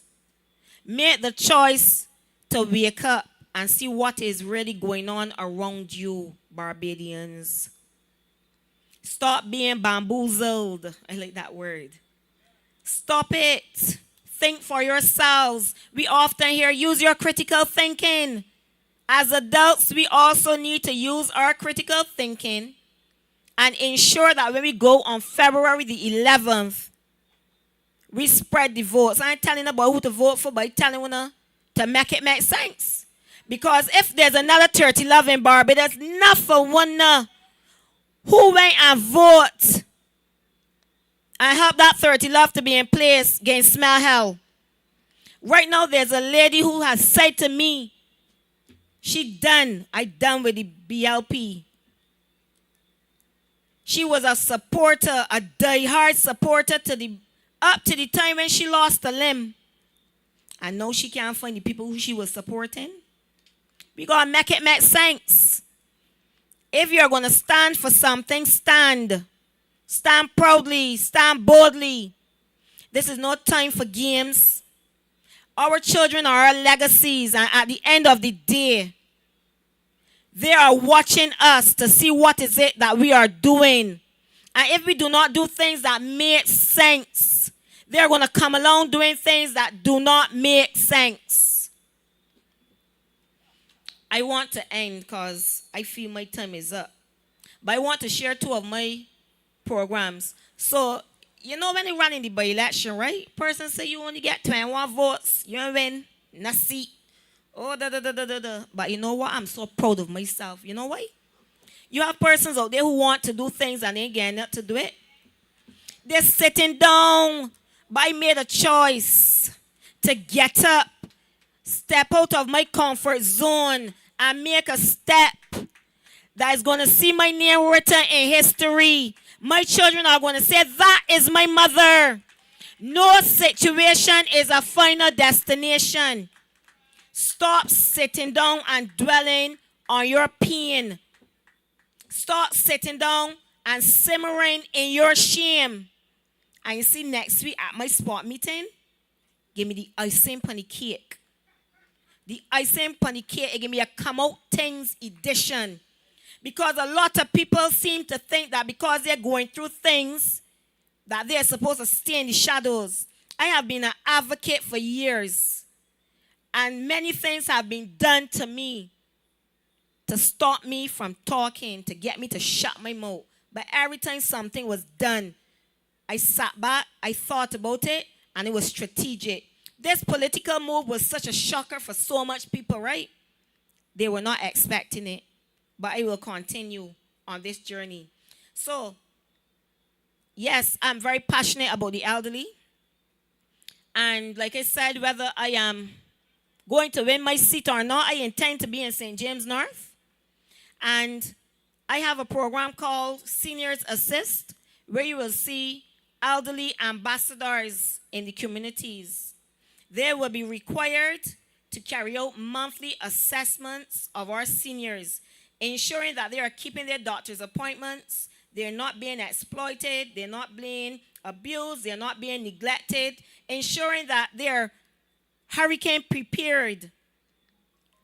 Many times our elderly feel lonely. When you talk to them, you can feel the pain. Sometimes they don't live around their family, and we got to do better. We have to. And this one I love. It is called Community Legal Aid, LIFE.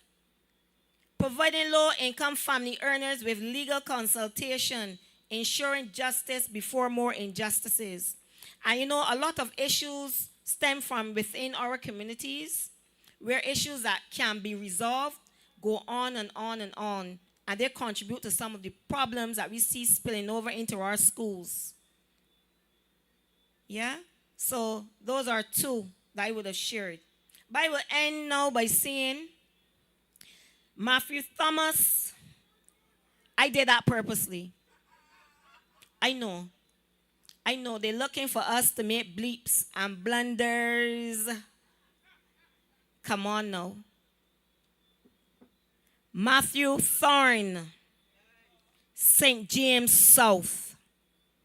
He is a man with a plan. On February the 11th, Barbadians, we are going green with Thorne. Matthew Thorne. Don't get it mixed up. We are going green with Matthew Thorne. Support him. Embrace him. And he will fight for you. He will agitate. He will advocate. And he will be authentic and genuine. I'm going to say my good nights now. And I thank you. Strong but fierce, she attentive, intense. Lead with integrity, make it make sense. When she walk to the district, people relate. She listening, learning, not just complaining. Late if it uplift Barbados, she back in it. That's Steffanie Williams, make it make sense. Say she done. Thank you, Steffanie Williams. The next representative for the constituency, St. James North. You know, listening to Steffanie, it drawn on my memory that you know, sometimes there's some things that is come about that you just can't fathom how some people think.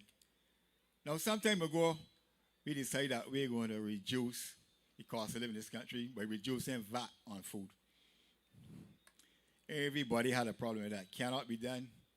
Where you will get the money from? All sorts of excuses. And now all the political groupings all of a sudden going to reduce VAT. When I listen to these people, everybody, even the government now going to reduce VAT that could not be reduced before. Rand Strong was bitterly against that. The government of the central bank wonder how that going to work. But now the government come with a manifesto. $5,000 for every child that born before and after the 30th of November 2021. I wonder if first thing what our Bajans remember what is special about that day. That's the day that me and Marty make this country a republic. So she want now to somehow give herself some sort of legacy. You know, David Thompson spent just 2 years on this earth as a prime minister. That young man, if he had lived,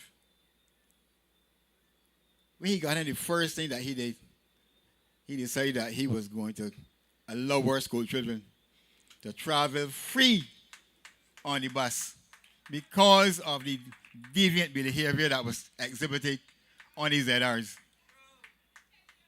Social program down to the bottom. And then he decided that all these people that were living in the housing areas, we can give them the houses free. You pay enough rent so we can turn over them to you. Not a social program. But these people that come in some programs that tell me how you can average how much money you can spend going forward on $5,000 on every child that born after the 21st. I don't know how you can know how much children are going to be born. They didn't tell you how long it's going to last. Some person on the program said they plan to keep it so for forever and ever. And this is the same people that wonder how we can reduce VAT in this country. And all we are talking about reducing VAT on food, you know, and that was impossible. But then they come with a manifesto. If you should read that manifesto and hear about one of the giveaways. And when you turn, and you try to add up the amount of money that they plan to give away over the next 5 years, but they can't reduce fat for the poor people. Somebody even come with ridiculous idea about when you reduce fat on food, you reduce it for the rich people and all. So how are you going to control getting the VAT reduction up to the people that really need it? Those are the type of things that I just can't understand how and just I hope that we don't give these people another 30-0. We have to find a way to make sure that we get out there and show people, they just we're willing to give us a try, but we got to show that we're not afraid.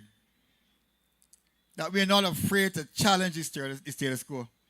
We're not afraid to let the people of Barbados know what is going on in this country, that we can ask the hard, tough questions. We have a gentleman that is in orders now that get on the programs for years, asking the tough questions to the moderators. Not afraid at all of what they say or what they do, if they cut them off or keep it on. Every calling program became well known. This is the type of people that we have in this party. People are not afraid of what is to talk their mind, to speak their mind, to tell people what is going on. And we want to get brave. If you're not brave to stand up to the people that run this country, they're just not going to take us serious. We got to show that we're not afraid. We got to show some backbone. You can't get on like the party in George Street. If you want to replace them, we got to show that we are different. So we want to start showing it. We know we are different, but we want the whole of Barbados to know that we are different. We are willing to represent the people of this country. You don't have, like I said before, you don't have to be in Parliament to represent. Get out there on the street and agitate. A lot of things happen in countries where people got on the streets and demanded what they want. Yes, so we need, as a party, to do that. So we're moving forward as the Friends of Democracy, doing what we have been called to do. I believe that whatever happens in this life, it happens for a reason. And we are here for a reason. Let us live up to that reason. The Lord God Almighty put us in this position tonight, so we want to show Him. I know He's never made a mistake. So we're here tonight fighting for the people of Barbados because that we have the strength. We have the conviction deep in our hearts that we are doing the right thing for the people of Barbados. So, Friends of Democracy, let us stand up and be counted and show the people of this country that we are ready to be a verbal, fiery opposition. Not opposition for opposition's sake, but to let the government know that they have to do right for the people of Barbados. And all these things that they've done wrong, all the money that they've wasted, the whole project, all of these advisors and consultants and so on that you don't know how many they are.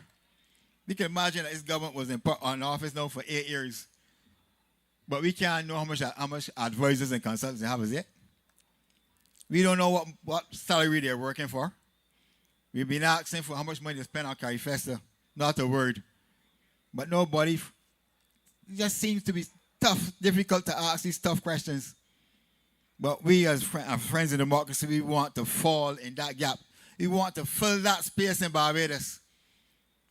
That whenever the government goes to Parliament, whether they go to Parliament and pass these bills in the dead of the night, that we will still be there, willing to call them out on this legislation that they'll be passing that sometimes don't make no sense at all.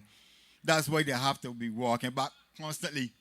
Because nobody seems to be following these bills and so on. Nobody seems to be following up what's going on. That's why so many mistakes are being made.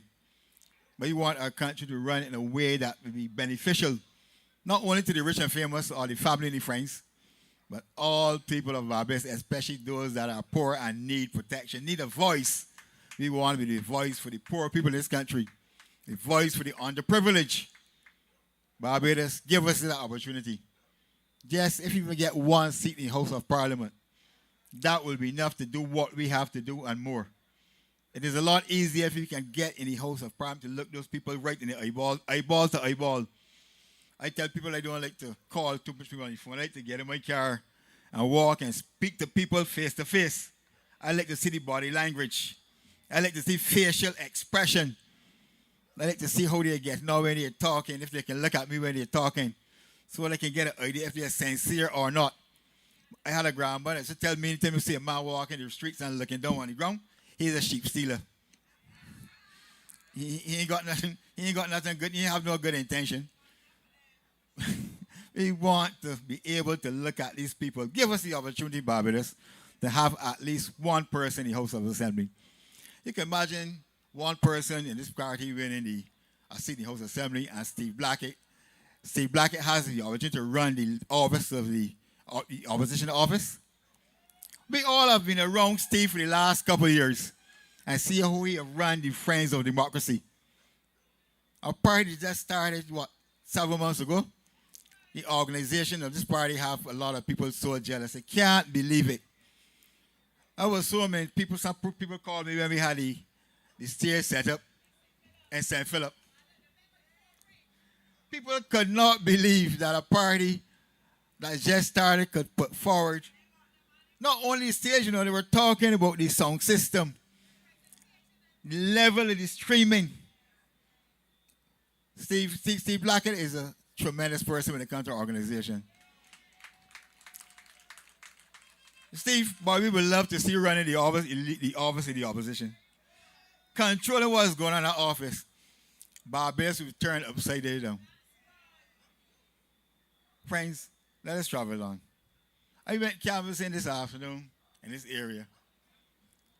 I'm going to call her a young lady. She's been around a long time, but I'm still going to call her a young lady. I have never seen some person with so much energy. It is a joy to canvass with this young lady. A young lady who was a teacher for many years. And this evening, I went canvassing and somebody told me, this young lady taught them Spanish at school. So I went to this young lady and said, man, why never hear you speak a Spanish word yet? And somebody told me, you taught them Spanish at school.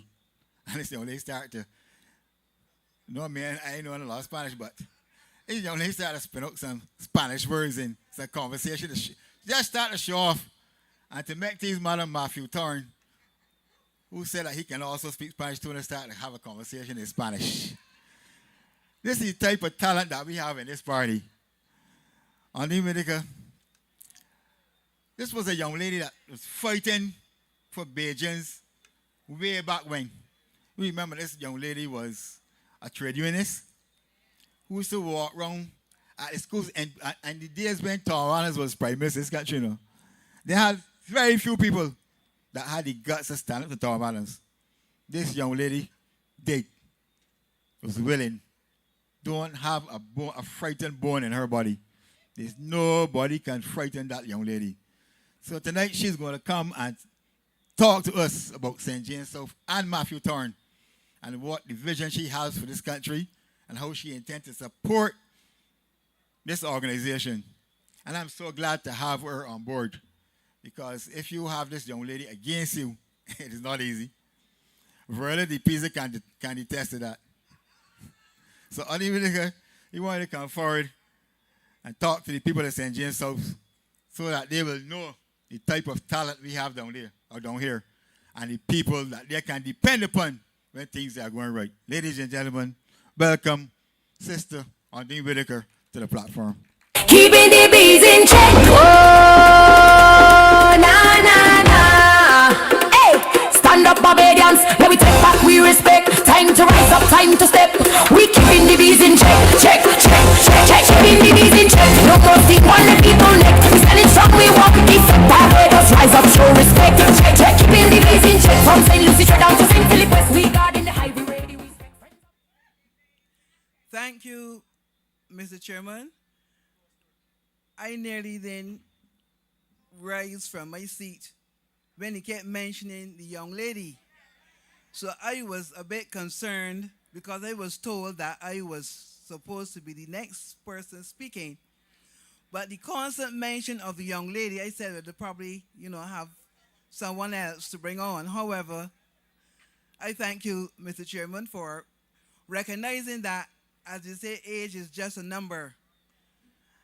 Good night, especially to the constituents of St. James South, of which I'm one, several others of us, and our candidate for this constituency is also a member of this constituency, Matthew. His mom lives just a stone's throw away, so he is no stranger to this constituency, as persons attested to that when we canvassed this afternoon.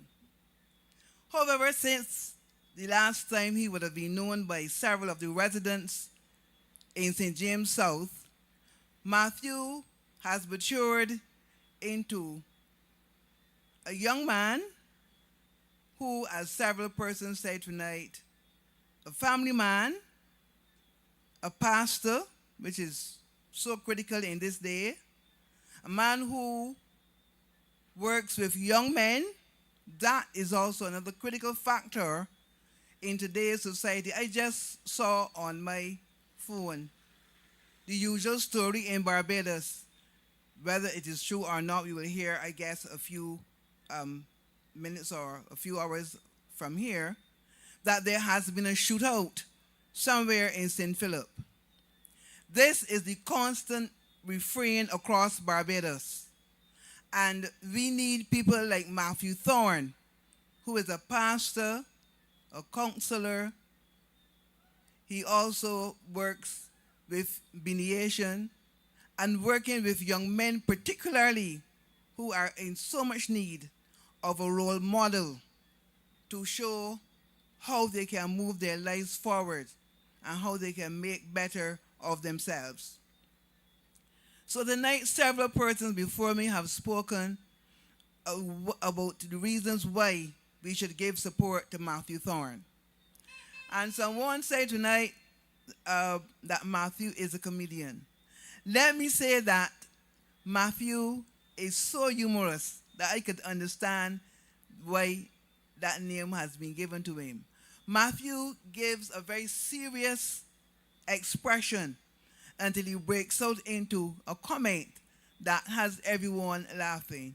But behind that laughter and that humor is a very serious young man. A man who, in his own words, has said, he is in this for the long haul. That tells you of the commitment and dedication of a young man who, having dedicated his life to our Father, he is going to dedicate a portion of it, seeking his grace and knowledge and his goodness to impart on the people of St. James South and Barbados. So we have a young man who is willing, able, and ready to share his knowledge with those persons who are in need and who will benefit from that knowledge. I first met Matthew at the other place, as we call it, in George Street. And I noticed that he was quiet, but willing to listen and learn. And I think I approached him and asked him if he was interested in being a candidate, because you can see from what he looked like, what he resembled, what he spoke to, that he had interest in representation. And his interest in representation was so strong that several other people also asked him, are you interested in being a candidate? And Matthew said yes, he was interested. And from there, we struck up a relationship that allowed us to carry forward his plans as far as St. Joseph. That was one of the areas that he had been looking at, and we had done some work. And during that time, I saw the commitment and the dedication of a young man who wants to ensure that Barbadians, particularly the youth of Barbados, will benefit from what he could offer. He is involved in a mentorship program, and that mentorship program provides for him that opportunity to mentor and help the youth. As I said, he's a counselor, he's a pastor, he works with the youth of Barbados, and he finds it easy to interact with all age groups, as I've been noticing as he canvasses. He interacts easily. He looks, as Barbadians would say, as though he really hasn't lost his mother's features. And I think that draws people to him, because they see a young man who generally we do not see young men as dedicated as he and the other young men in this party are. But because they want to offer and to make things better and to bring the change that we need in Barbados, he is determined to give of his best to Barbados.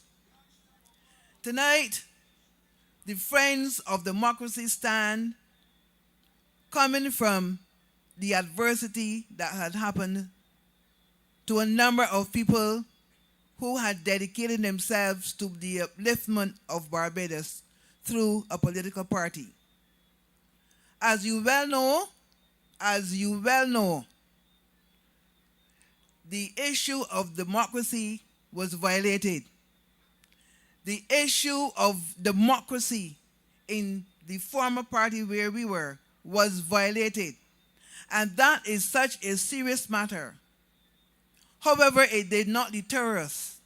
We determined to continue to give of our knowledge and our skill and to represent the issues that were not being represented in Barbados. As the chairman just said, we are not afraid. We are not afraid. And I want tonight to applaud the young people who have determined to stand up and fight and to bring change to Barbados and to Barbadians. We need change. It is not only a slogan, because we speak about change each time there's an election process. But in Barbados, the apathy that is being seen by persons who go out to canvass and who walk around Barbados and just casually speak to your neighbors and your friends.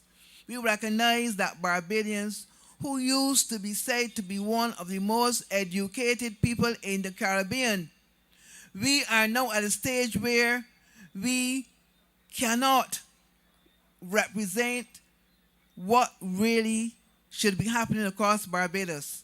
Representation remains critical.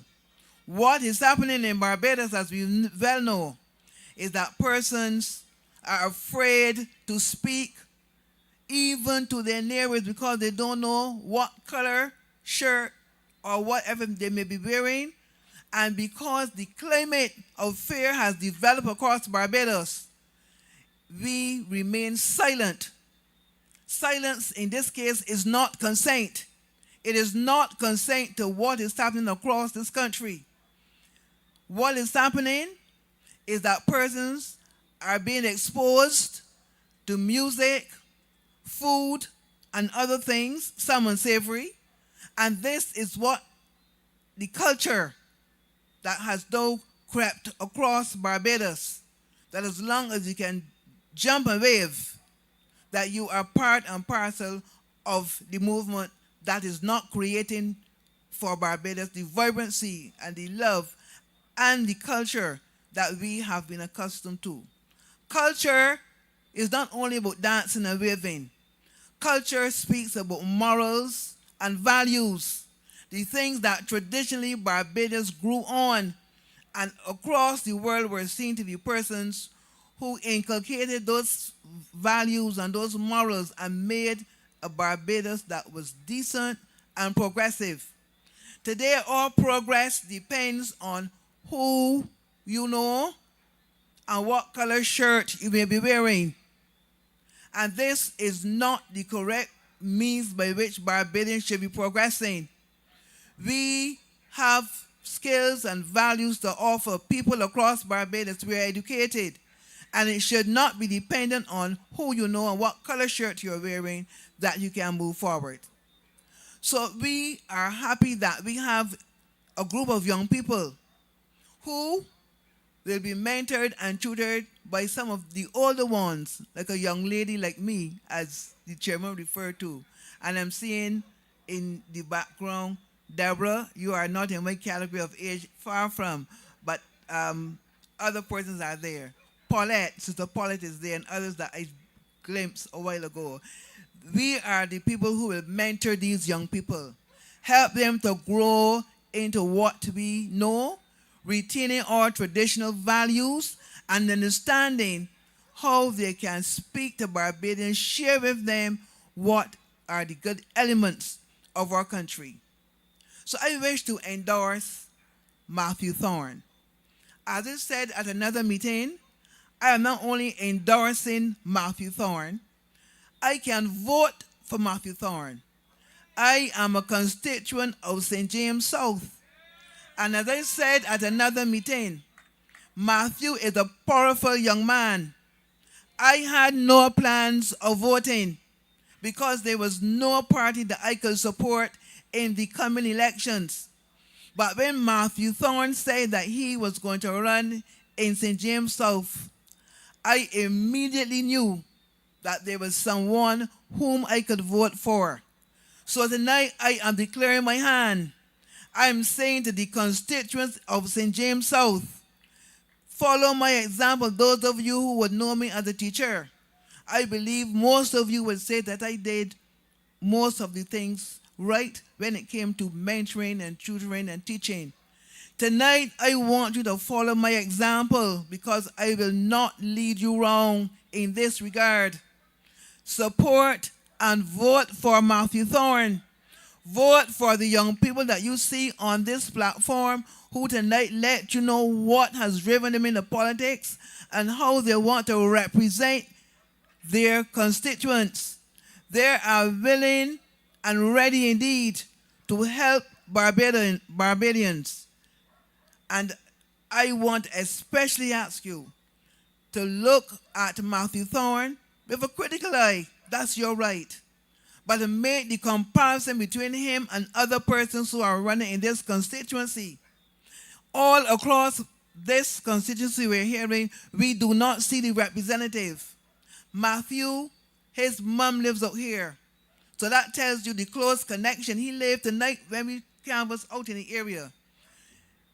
Persons remembered that at one point there was an open space where people traveled from Matthews Avenue right across to the avenue where we worked this afternoon. So Matthew is no stranger. One woman remembered, she said, wait, this is the young man, the little young man who used to live with your mom, and she called your mom's name. So your mom was a teacher. Live right behind here. That only now people have put up a fence that have separated the two areas. So this young man is known to you. This young man has run around in this constituency.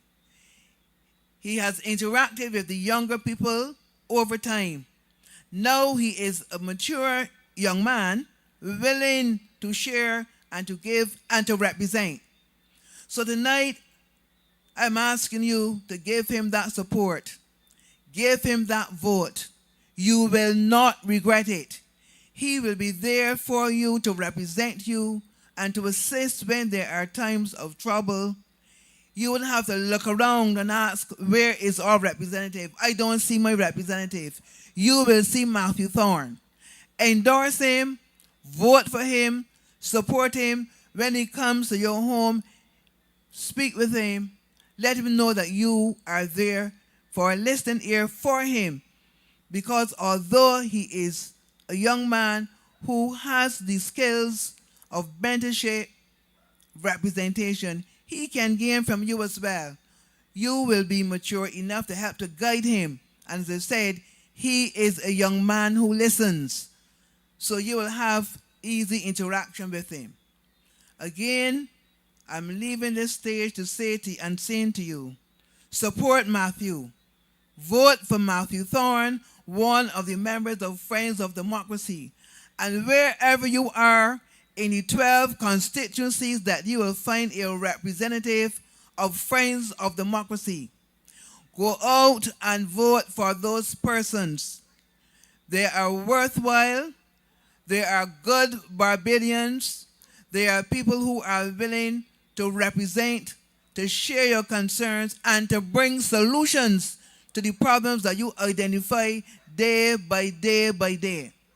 God bless you, and we look forward to your support for these candidates.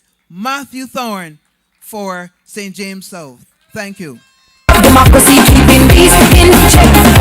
Buzz, but we hearing the truth. People waking up from the long time snooze, no more polling talk. Time to inspect the whole life shaking when we keeping bees in check. Keeping the bees in check. No more sting on the people neck. We standing strong, we won't defect. Barbados rise up, show respect.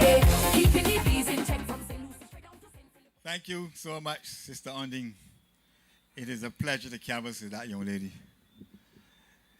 Boy, the the energy that young lady has. This is the type of people that we have in the Friends of Democracy. You know, when you go around with people and canvassing, because we have been, and my little posse from St. James South, I've been to almost every parish where we have a candidate assisting in the canvass. And the roads are in an atrocious position. Santia talks about she have two pothole patchers.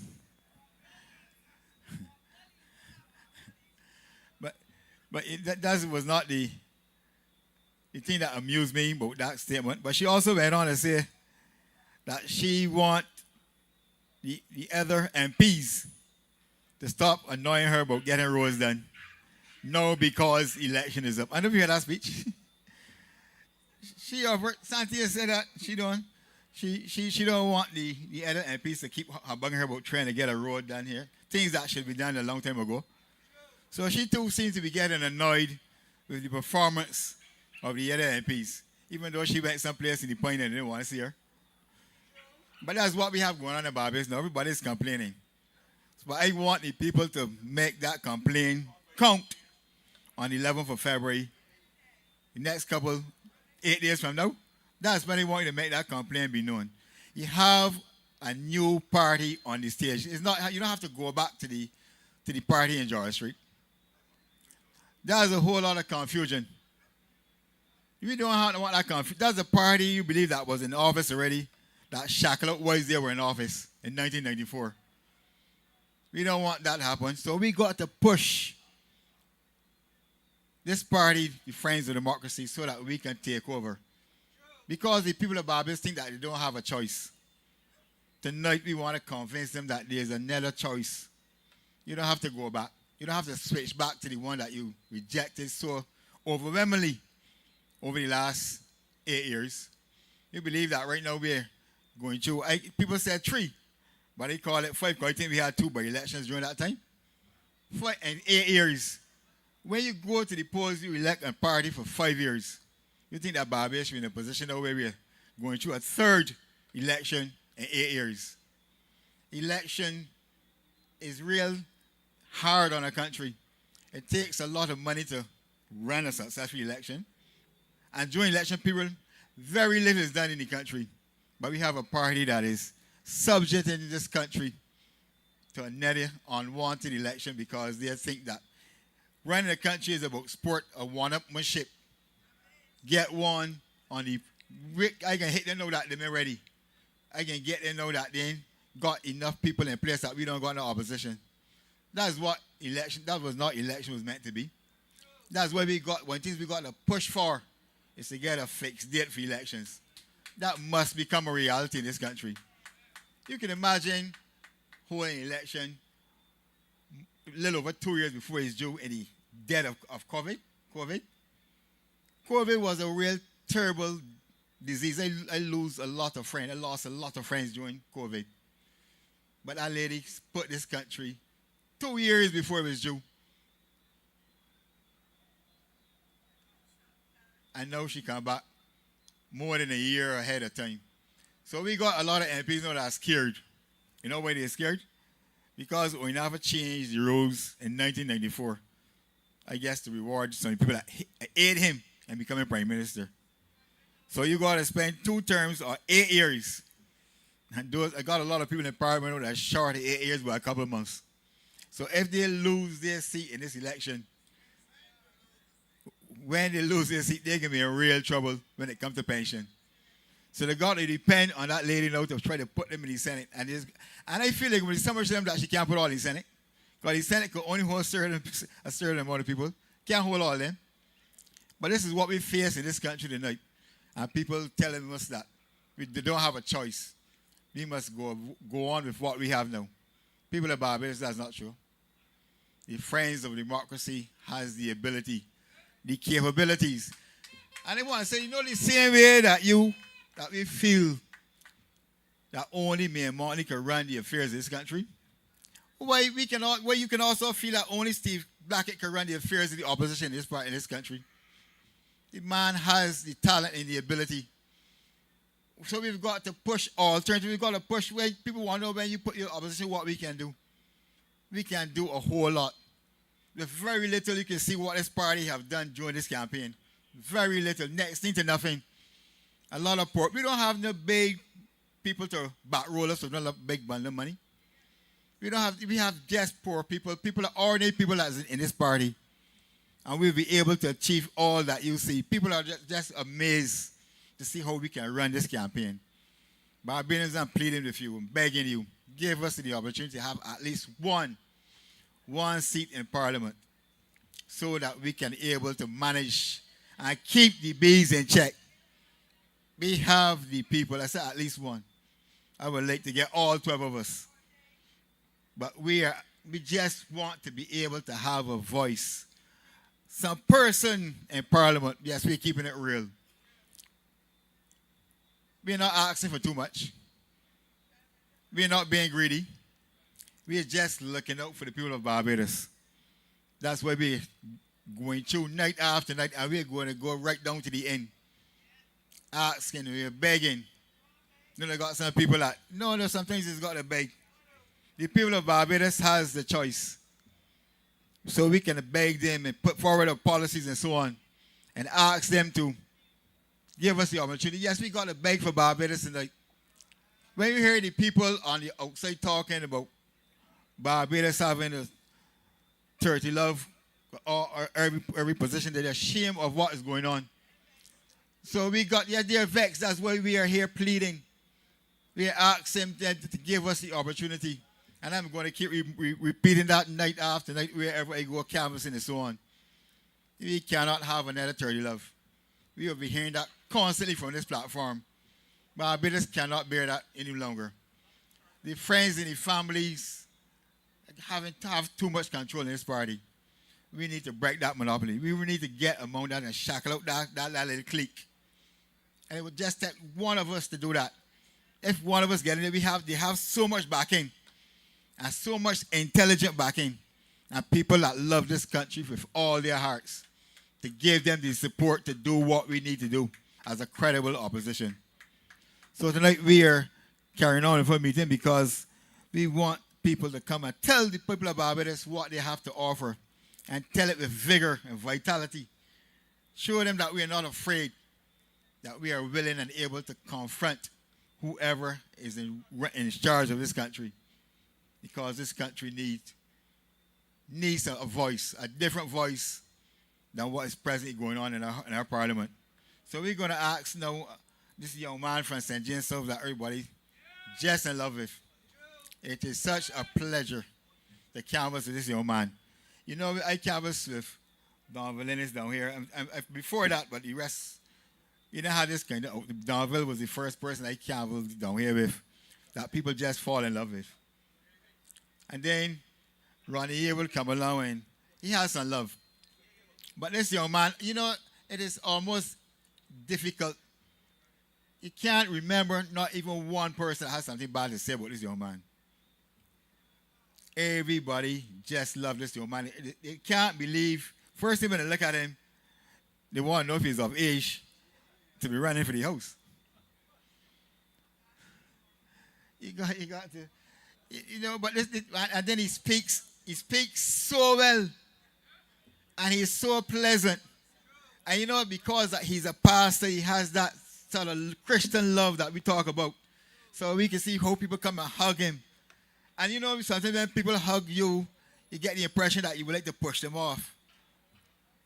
But this man hugged you with a there's so much things genuine about this young man. He said that he's not only a pastor, he's an entrepreneur and a philanthropist. And I want to let you know exactly when we talk about being a philanthropist, what it is.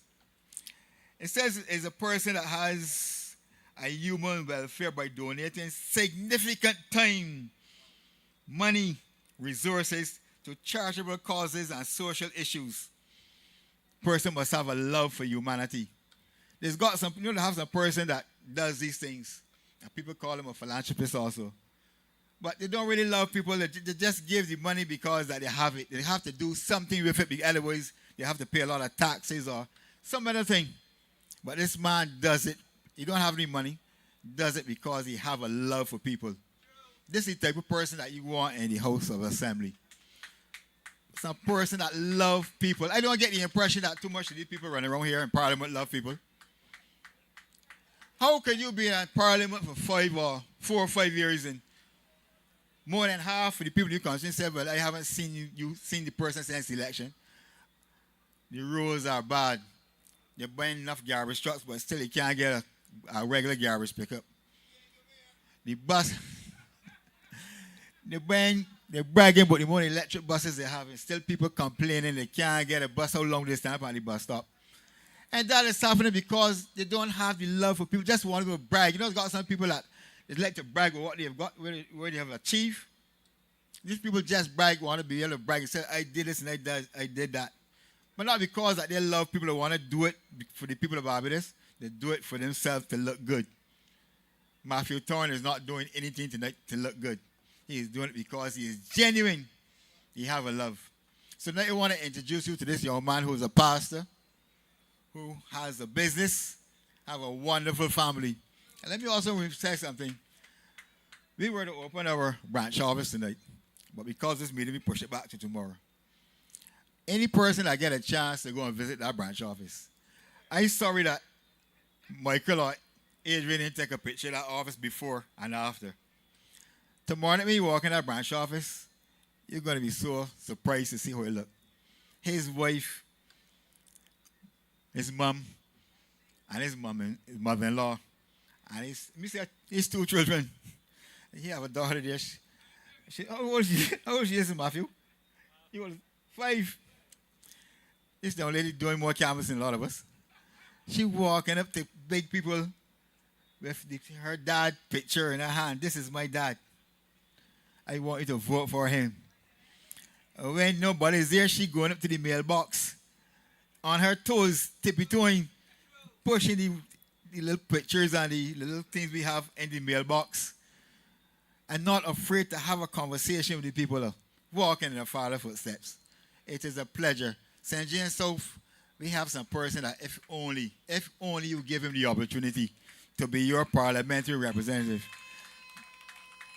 He and his family, his mom still live in this area. And you know, I gotta go on. His mom, I forget that he grew up in this district. And Matthew was left down here, but what, 30 years now? Not so long. I keep thinking that he's older than he's a young boy. And everybody said, and you remember him as a little boy. And Matthew don't remember them, you know. But I remember him as a little boy running around here. How decent he was. How often he go to church at the Western Lake Church. And all the activity he did as a young man. I'm sure if he was a vagabond or a bad boy from young, people don't remember anything about him. But no, you don't want to remember that type of behavior. But everything good they're saying about my boy Matthew. St. James South, I want you to not only talk about what a nice man he is and how decent and pleasant he is. I want you to go on February 11th in all the voting booths in St. James South and vote for this man from morning till night. He deserves to be the parliamentary representative. He has everything that it takes, everything 100% that it takes to be a member of parliament. A member of parliament should be some person to represent everyone in his constituency. Not stick around for 4 or 5 years and then depend on the Prime Minister to come and win the seat for you. As he speaks tonight, the Prime Minister Barbara is actually living in St. John. I'm glad, because I don't really want that person to be in the house and get back in the house. But she is living in the St. John, trying to save. And there's no way that the two people that's running against, I hear things say she like to call him, but it's calling him Charles Griffith. The two people that are running up there, because we don't have no candidates in St. John, that Charles Griffith should be begging some person to help him to win that seat. But those people were in parliament and not hardly doing anything. Nobody will be able to set up with that Matthew Thorne. Whether he is in government or opposition, you can see this young man will do the job that he was elected to do. So St. James South and bring this young man to you so that you can judge him another time. Listen to him and give him the vote. And you don't have to watch him. He don't need any watching. He's not an eye servant. You don't got to watch him. Just give him the vote, and I'm sure that you'll be well pleased at the end of the Voices of courage, hearts full of flame. We're building a future in the people's name. From Christ Church to St. James Shore, we open the doors to so much more. From St. George Plains to St. Peter's Line, the call is clear. This is our time. No more waiting, no more pain. Barbados, good night. A blessed and a wonderful good night to St. James. And a special, special good night to St. James South. Good night. It is a real honor and a pleasure. You hear me say that every time I stand before you, and I mean it. A tremendous honor and pleasure. And to be honest with you, it's hard to begin after hearing my friends tonight, after hearing the chairman.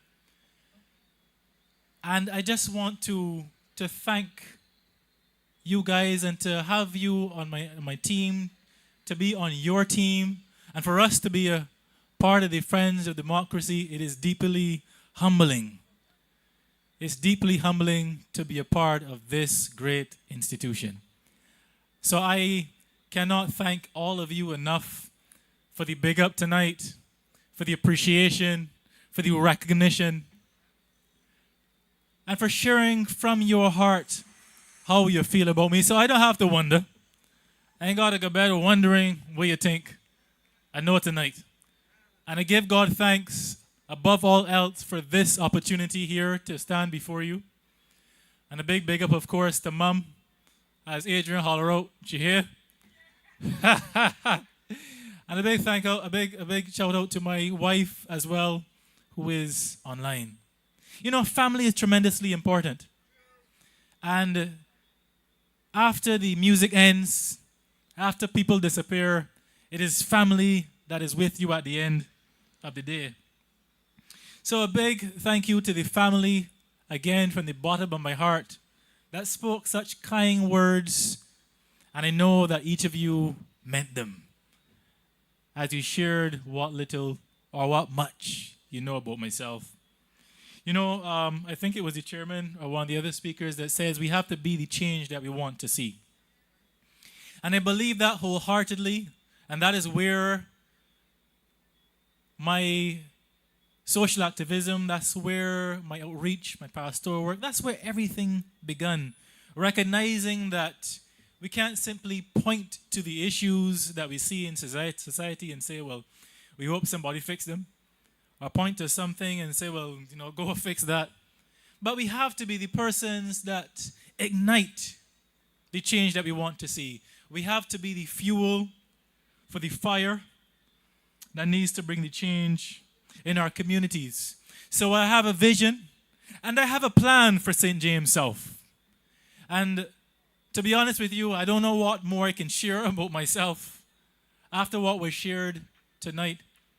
But I hope to be able to outline some of the things that I would like to see in this constituency, in this parish, and across the entire of Barbados.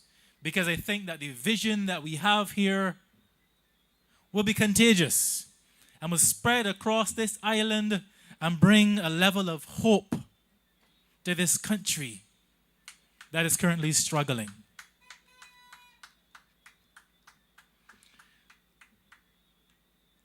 I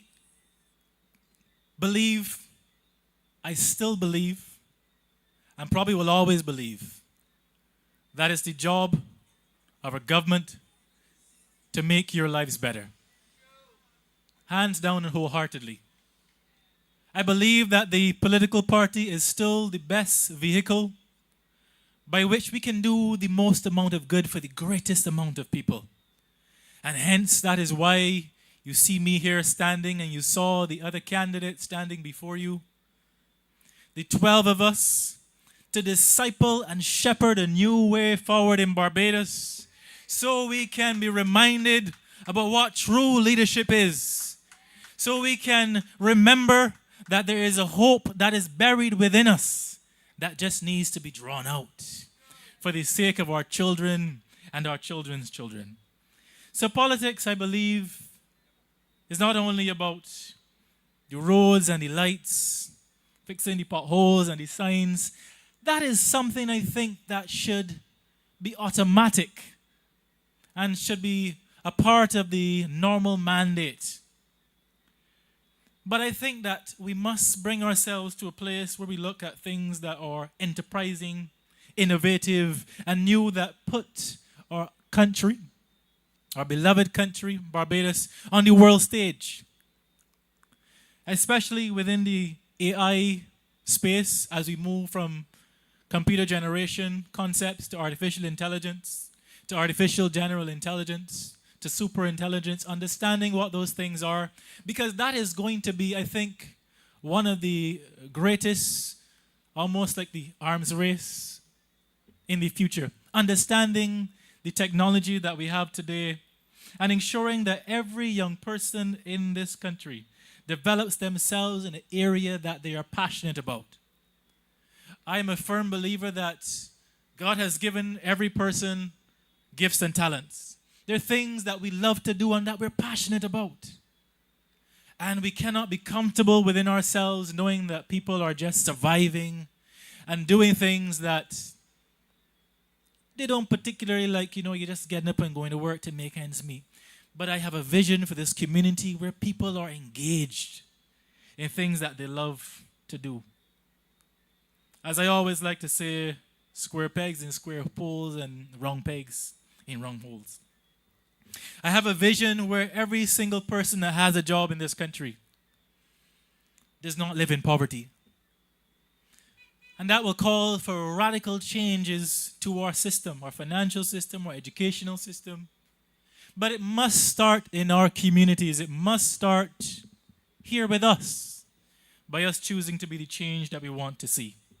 So what that will look like for St. James South and the parish of St. James and ultimately the entire Barbados, as you give us the opportunity to present ourselves and to be genuine and true representation to you, that will look like us training, exposing, and allowing the young men and women to generate income. So what we propose to do is implement programs aimed at teaching young people practical, future-ready skills while exposing them to new career paths and income opportunities.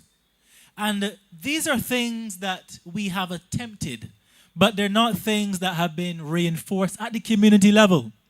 Because it is at the community level as we interact with families, the nuclear family, or other families as they change over the years, from the home which has a culture, which is a part of our community. It is at that level that we intend to implement these things and to bring a change and a new level of understanding. So that's going to include skills training in trades, technology. We spoke about that and the vitality of it within our educational system, but in the community, using the community centers and other centers, working alongside with the churches to ensure, as I mentioned, that persons can find things that they love and be passionate about. So that includes care services. I know there are a lot of persons that I come into contact with that like to care for the elderly. We heard Steffanie tonight, friend Steffanie, speak about that. And there are persons that still have a respect for the elderly and see the importance, and I can touch in a bit on that later, on why that is critical for people that have invested so much into our economy and have given so much to us. So we also intend to introduce different and new career paths through mentorship, job shadowing. Sometimes persons don't know what it is they want to do until they're exposed to it. And by interacting with young people, with youngsters around me, I realize that sometimes you just are fixed on, say, 3 areas. It might be policing, it might be fruit juices, it might be agriculture, but sometimes it takes sitting down with an elder, sitting down with someone that perhaps has worked in a different field and saying, why don't you look at this particular area? You ever consider going into this aspect of the export market? So a lot of times we just need someone, sometimes the young people just need someone to come alongside them and introduce something that maybe they haven't yet thought about, they have not been exposed to. And that's where we come in. So there are world projects that we want to embark on and ensure that every person has a chance to consider and to live and to implement in their lives. What we will also do is implement direct financing or financial support. And this will include small grants. Sometimes it's not the finances that you need, but it might be the tools or the equipment, whether it's in computing, in the technology space, whether it's in equipment, in engineering or manufacturing. Because our manufacturing sector has a lot of room for growth, and that is where we can allow our export market to grow. And I'll expand on that in a second. So the access to shared resources in the workplace is tremendously, tremendously important. And I remember I started by talking about hope. So as persons become more exposed to these areas and these opportunities, their hope increases. And they go from, can I do something, or yes, then they go to saying, yes, I can, because I've been exposed to it. So the second vision that I have for the constituency are constituency-centered exchanges. And now this is where the same young persons that we have given opportunities to now have the chance to reinvest back into the same communities that have given them the opportunities. And it becomes cyclical. And what that allows us to do is to keep the skills, the services, and the money within the community. And it would operate almost like a cooperative or a credit union. And you know, it can be tremendously beneficial once done the correct way. We all know that within a community such as ours, because we have neighbors, we have our own needs, we understand that there is always a need, especially the most vulnerable among us, such as our children, or elderly, or perhaps our disabled. So the same individuals that we intend to lend opportunities to, it now gives them an opportunity to meet some of the very same needs that the community has. And what I am proposing and have begun to create is a web-based platform, and that is called Connect for BIM. And it allows residents to be able to either post some of the needs that they have in the community, or perhaps interact via telephone, or via the neighbor, or via WhatsApp, some of the challenges that they have. And some of those things could very well be things like home assistance, carpentry or masonry. Sometimes grand may have the gate that may need fixing. Sometimes granddad maybe didn't get a chance to sort out the plumbing. And we could think of some of the needs that the constituency might have, because they're never-ending needs, and there's always something, whether it's in IT support, something to do with your cell phone or your tablet, whether it's elderly care. So the idea would be to directly match the skill of the individual with the need within the constituency. So when we pair the two together, there's always a win-win situation. And obviously these are scenarios where persons are vetted.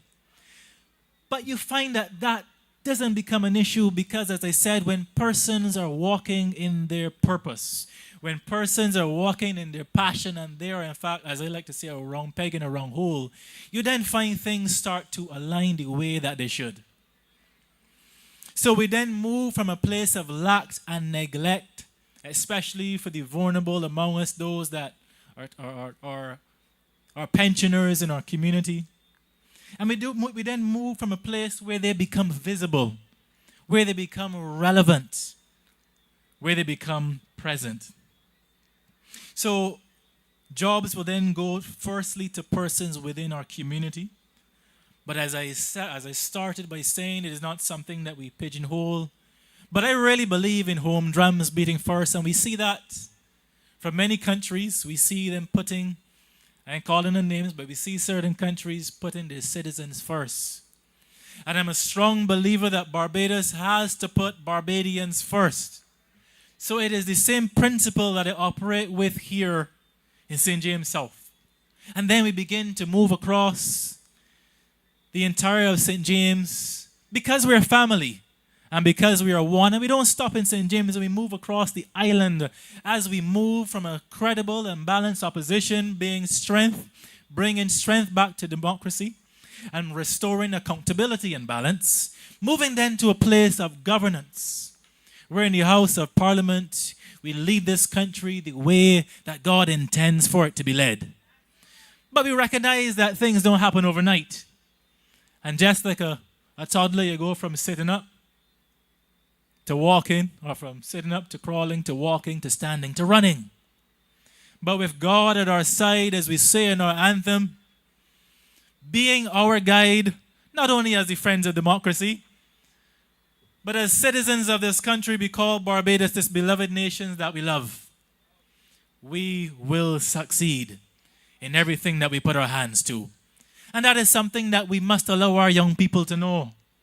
So young men and young women tonight, if we put our mind to something, we then know and we can purpose in our heart that there's nothing that we cannot do if we put our minds to it.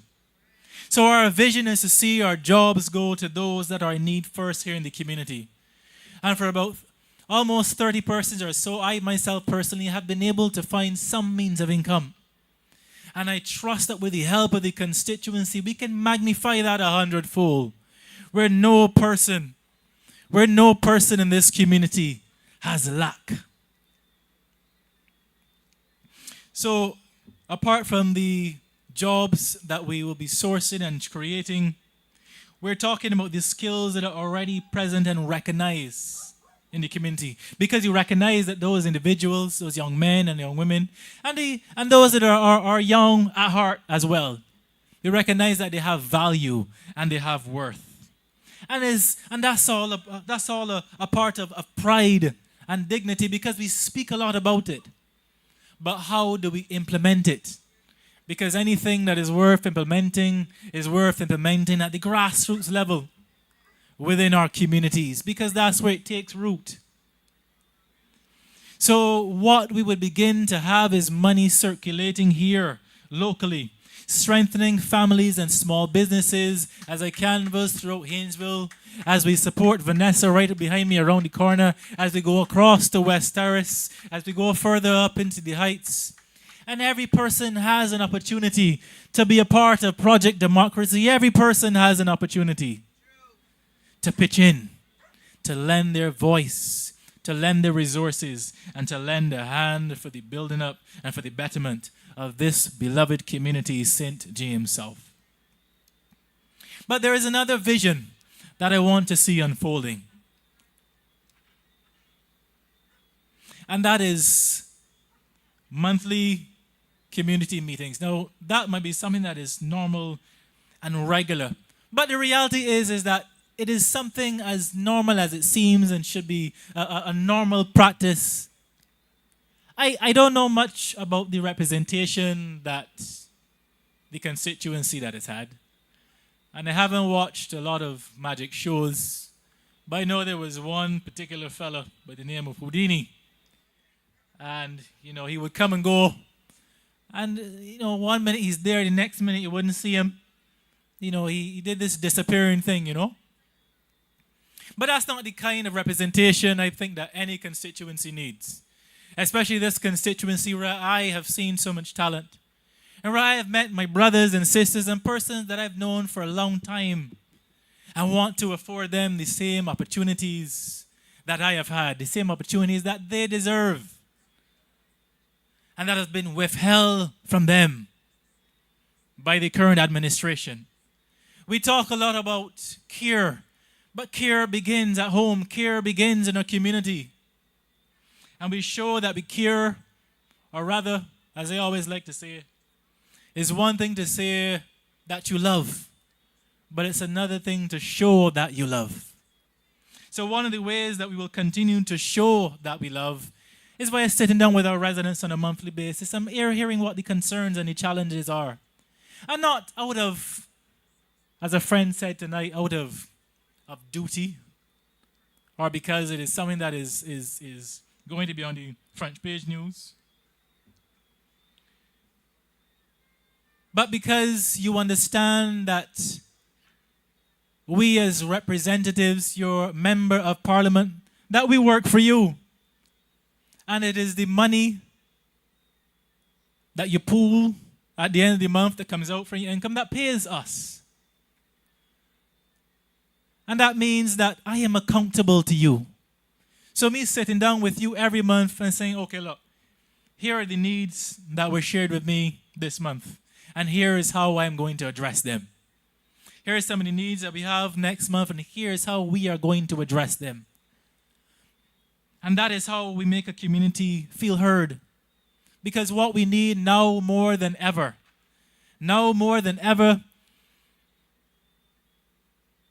then because people are apathetic, now more than ever, that we have no opposition in this country, is present representation. So open and practical dialogue is tremendously important, and a part of that will serve also in terms of educating every member so they understand how government works, so they understand how their funds are being used, and so they understand what I have been doing on their behalf for the past couple of weeks, month, or years, because I work for you. So I ask you to give me the opportunity to continue to do so on a national scale. A part of the conversations that we would have are the conversations concerning cost of living. I'll just touch on it briefly. I know that our president, may God bless her, she can unpack that with fire tonight, because it is something that our government refuses to implement. And we have the fiscal room. In other words, we have the capacity to do it, but our government would not give the ease to the people via the reduction of the VAT. So those kind of meetings that we would have every single month with our residents would show you how we can do it and why we can do it and why it is important for us to be able to tangibly do something that could reduce the cost of living in this country. Another thing that we would talk about is our restructuring of our pension policy. Right now, as you know, the pensioners, our pensioners, you guys are taxed 100% of your pension. So what we propose to do is to reduce that to 33%, because we believe that that is not something that you should have to carry at that stage in your lives. You have done so much. You have given so much. You have put in so much. And that's the time where you should be enjoying your retirement, enjoying your pension. And there are other sectors and there are other areas within government that can carry that burden and that loan. As a matter of fact, if you think of the amount of money that is generated by VAT, let's say it's $1 billion. I believe there was an article by the central bank that placed it around that number last week. So walk with me. If it's $1 billion, and we say to ourselves, we reduce the VAT to 1.2%. And I'm giving you the example of VAT to show you how we can create the wiggle room. And these are the conversations I'm talking about that we will have on a monthly basis so you can be informed. And that's what we're talking about our policies tonight. And that's what we're talking about the type of candidates and the quality of them that we're bringing to you so you can make an informed decision come February the 11th. Because we have to recognize and we have to come to a place where we will no longer be bamboozled. I have said to you before that we're not foolish. There seems to be a group of people that approach us in this manner. And I've heard stories of how sometimes our representatives have talked down to us, and that should never be the case. So I use the example of the VAT. If we were to reduce it to the 60% that we talked about, walk with me, right? It allows us then to have about $15 million. And then what we can do is we can take that income, we can invest that into our youth, and the same money that we have invested in the young people, we can then take those products and we can export them. And then what that would do is it would reduce our import bill, and that puts more money back into the hands of the government, and it also creates more jobs within our community. So we don't have to use a tax-all approach. We can in fact find other ways, and we can use a method where we give our young people the opportunity, not just give them a job, because I believe that's, as the old people would say, give them a fish. But we can teach them how to fish by using the God-given talents that they have to generate a means of living, to not just get by, but to thrive in this economy and in this community. So the pension reform is critical and is something that we will not be letting upon, because we believe that our pensioners deserve it. We believe that you are worthy of it, and it is something that you need and that you should have. Our core principle is to empower. Our core principle is to empower people. It's to empower you where you live and to use what we already have. You've always heard me talk about people being our most valuable and precious resource. And I believe that, because I believe that locked in each of us is some kind of God-given talent. So to build economic strength, I would want to see, and it's my vision to see, us building that from the constituency up. You know, the Prime Minister has said that she has inherited an economy in crisis. But be that as it may, some say she crippled it, but be that as it may, whether you agree or disagree, we must ask ourselves, how long can that be an excuse for incompetent governance? How long can that be an excuse? When we look around this country and see year after year, election cycle after election cycle, things still not being done that should not take a decade, but yet have the wherewithal to talk about a lost decade. But what about the decade of the ruling administration? Somebody said less than a decade. You know, there's an old saying that taking your time ain't laziness. You would have heard this time and again. And you know that's true.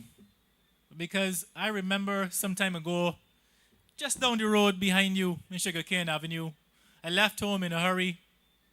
I was going somewhere. I remember my mother was with me as we were heading off to somewhere. And I left quickly and I forgot something, so I rushed back home. So I pushed the car in reverse, and as I was reversing, I hit the curb and the tire blew out. So I went from being a few minutes late to having now to change my tire and to probably go to be 15 or 20 minutes late. But we can see with our own two eyes. We can hear with our own two ears the things in this country that are happening that should not be happening, that should have been fixed ever since long before the government has had a second term in this country. And that's why I started by speaking about present representation. Because I asked myself, if you buy a product and you are unsatisfied with it, would you purchase the product a second time?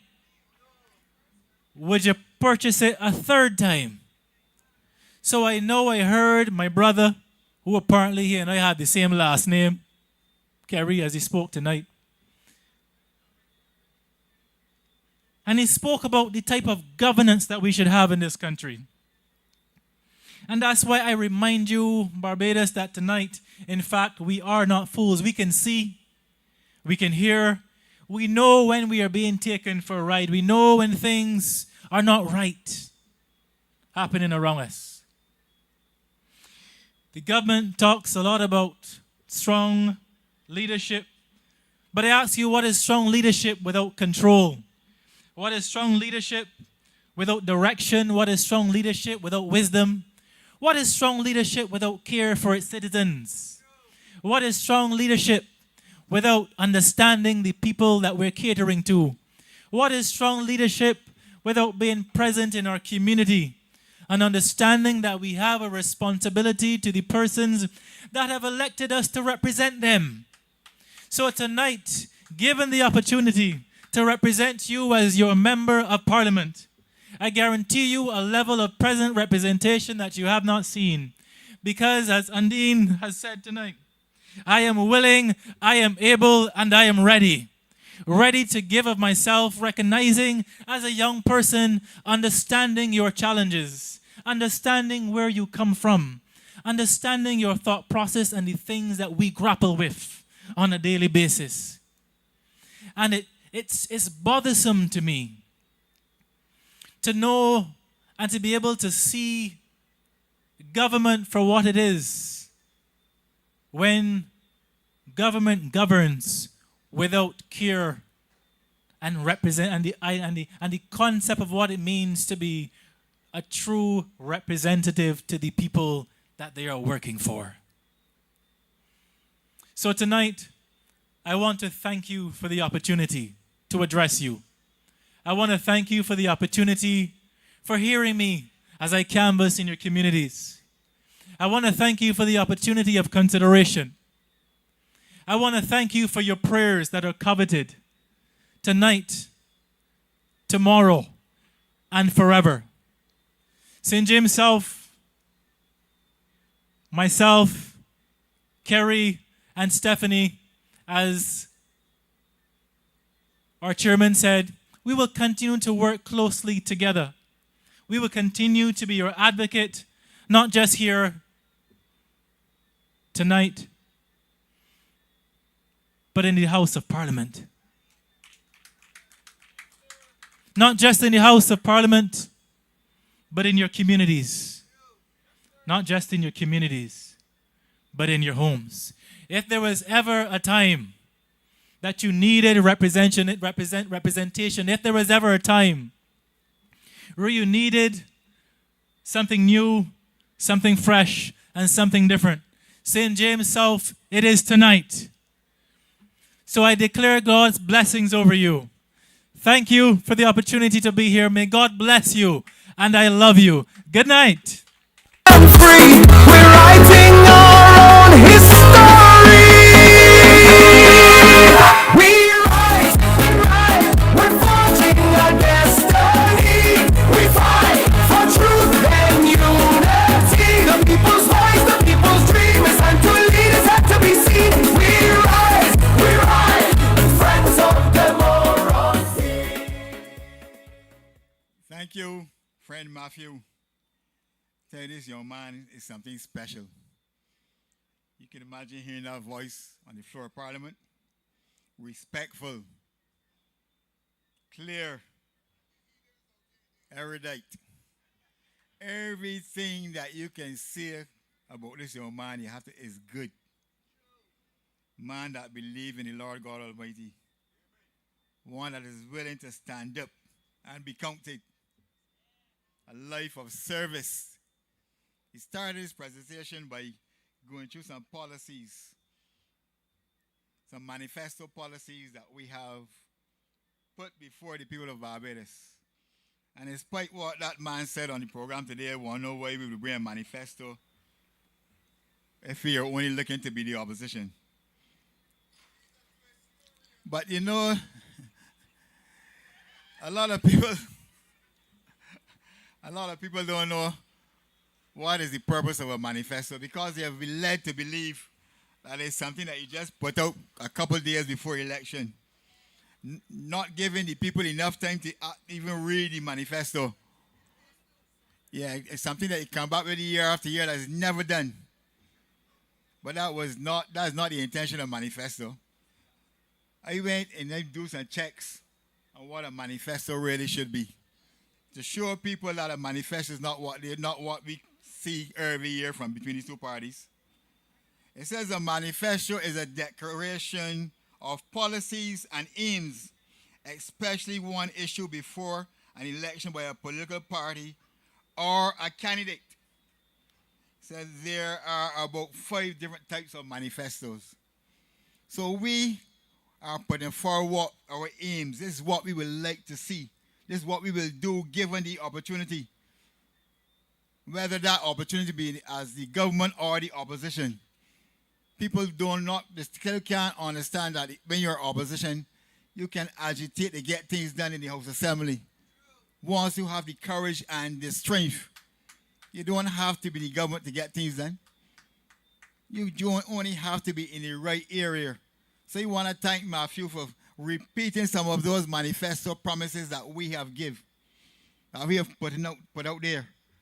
We want you to give us the opportunity to agitate for these policies that will help the people of this country. We want to help our young people. Our young people need a lot of help. This party only feels that giving help to the young people is putting on effect. Spend a couple of dollars on them, and that's all that they need. But our young people is crying out for help. They need role models. Our parliamentarians are not turning out to be the type of role models that they want. You're just using our young people. So when you go through canvassing and hear the complaints from our young people, how they felt used. People come up from every election cycle and promise them everything. The earth and the Lord and the fullness thereof. And leave them so disappointed and enchanted. They don't want to see a politician. But they keep telling us that they're so glad because there's another choice. There has an alternative. And I'm praying that come the February 11th, that they'll be motivated. We just don't want the promises. We want you to be motivated to get out and go and get in the line at the polling stations and mark your X for the candidates of the Friends of the Democracy Political Party. And yes, we want you to go early. Don't wait till late. You may get a little lazy. And then the money to spend for the evening. So if you go and vote early in the morning, when the money comes, you can take the money. I once saw some of my friends who went and his will have went early in the morning and vote and then get the money in the evening and went and get in the line like they're going to vote. And as the boy turn out, just make a bill line out the line. Yeah, take the money. And you stop him from taking the money. Money is given freely. You're not stealing it. But when he wants to walk into that polling booth, they can't know who you vote for. Don't let them frighten you. They cannot know who you voted for. Yes, they want to make you believe that they can know they could walk in after you're done voting and go open the ballot boxes and look through to see who you voted for. It is impossible. I've been an election agent now for the last 5 or 6 elections. So I not count the votes. I go and sit in the counting station and observe what is going on. And I have a good idea how it works. No prime minister or no minister can't go in a place and see who you voted for. So you can afford to take the money and go and vote for who you want to vote for. The vote is free. Yeah, we went through some places and a lot of people tell you, man, you can go and tell everybody that I named this body, that I voted for the Friends of Democracy. Call my name on the platform. We want that, yes. But you don't just want to tell us that. Go out there and vote for the candidates of the Friends of Democracy. In St. James South and Husband Gardens, we want you to support Matthew Thorne. He was raised in this constituency. You see the respect that he has, the talent that he has. It was cultivated in this constituency. Let us rejoice for once that we will have an MP from this area who has a vested interest in what happens in Husband Gardens. It is about time we have some person, a genuine person from this area, this small community. So go and support my boy Matthew Thorne. Decent young man, family man, Christian, a person who likes working with the youth. We're now going to introduce the final speaker for the night. A young lady who stood up when this party was formed. When some of the people that who we thought were coming around to help give us some guidance sort of checking out at last moment, she decided, well, I will take on the job. Tonight we are grateful to her. We want to thank her from the depths of our hearts for standing in the gap when we needed some person. You know, something that is what sometimes sometimes when the men refuse to come forward, we are so glad when we have women that are ready to stand up and be counted. The Democratic Party of 30 candidates, but they could only find it good to have 3. We know the type of reputation that the Democratic Party has already, but just 3 ladies. We have 12 candidates, and 5 of them are ladies.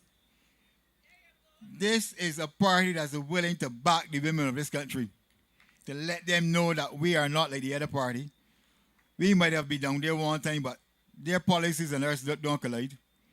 We are a different party altogether. So we're going to ask this young lady from St. Philip West, the next MP for that constituency, because when you think about the 2 people that are running against her, there are 3 actually, but 2 is only what we were going to worry about. One who can't seem to forget certain words to keep running himself in trouble. And some person say he comes on the platform and he's not altogether 100%. So, I'm not going to say, not made him say that. So that's where he keep making those type of mistakes. So he should not be in the picture. And now, they tell me now that the lady that is running against my president has gone into the archives and bring out a former MP, a former lawyer, because I don't think he practices anymore. And now, I believe the last time we saw him, now he had a hairstyle like a young boy. Hair jet black, but you know when that day come up with something. Yeah. So she gonna bring him out now to be her campaign manager. I don't think that gentleman is able to walk through St. Philip, because Karina Goodridge has that whole party upside down. Cannot believe that this young lady can cause so much trouble. But because this young lady is a hard worker, if you hear this young lady speak, people talk about me and Motley, can stand up and talk without a piece of paper or any notes. She does that quite easily. quite easily, a bright young lady, a lawyer that has her LEC too. Nobody didn't change the law for she to practice law, getting the legal profession in this country. She earned her stripes. And during this campaign, she is earning her stripes to be the next representative of the constituency of St. Philip West, She's earning her stripes. She's doing the work. She's putting the hours. So you don't have to worry about if the Friends of Democracy become the opposition party, who's going to talk, who's going to speak, and what they're going to say. This young lady have everything, have it down pat. Some person said she was born ready. So, Miss Goodridge, I want you to come forward and let the people of Husband Gardens, St. James South, see that you are ready. Karina, Karina, friends of democracy, leading a woman. She's the best for the West, fighting for you, walking with you. Karina, friends of democracy, leading a woman. Good night, good night. Can you hear me out there? I had a long, tiring day because it's canvassing time still. And to tell you the truth, I am enjoying it. I am happy to represent the Friends of Democracy. I don't have on my Friends of Democracy shirt now, but our shirt is a beautiful one.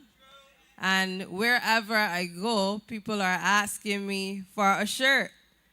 To my great surprise, I am so happy to see that the general public really loves our design and they are really fond of the Friends of Democracy. So the B's and the D's have to watch out. But St. James South, I have to tell you that I am very proud of this young man, Matthew Thorne, who is running in this area. And I want you to rally around him and give him all the support that you can, because he is one that is very moral. He is one of character. He is one that is a man of his word. One of the things that stood out to me that he said is that he is in this for the long run. So when many are asking themselves, oh, does he just want to win a seat and then disappear? The answer is no.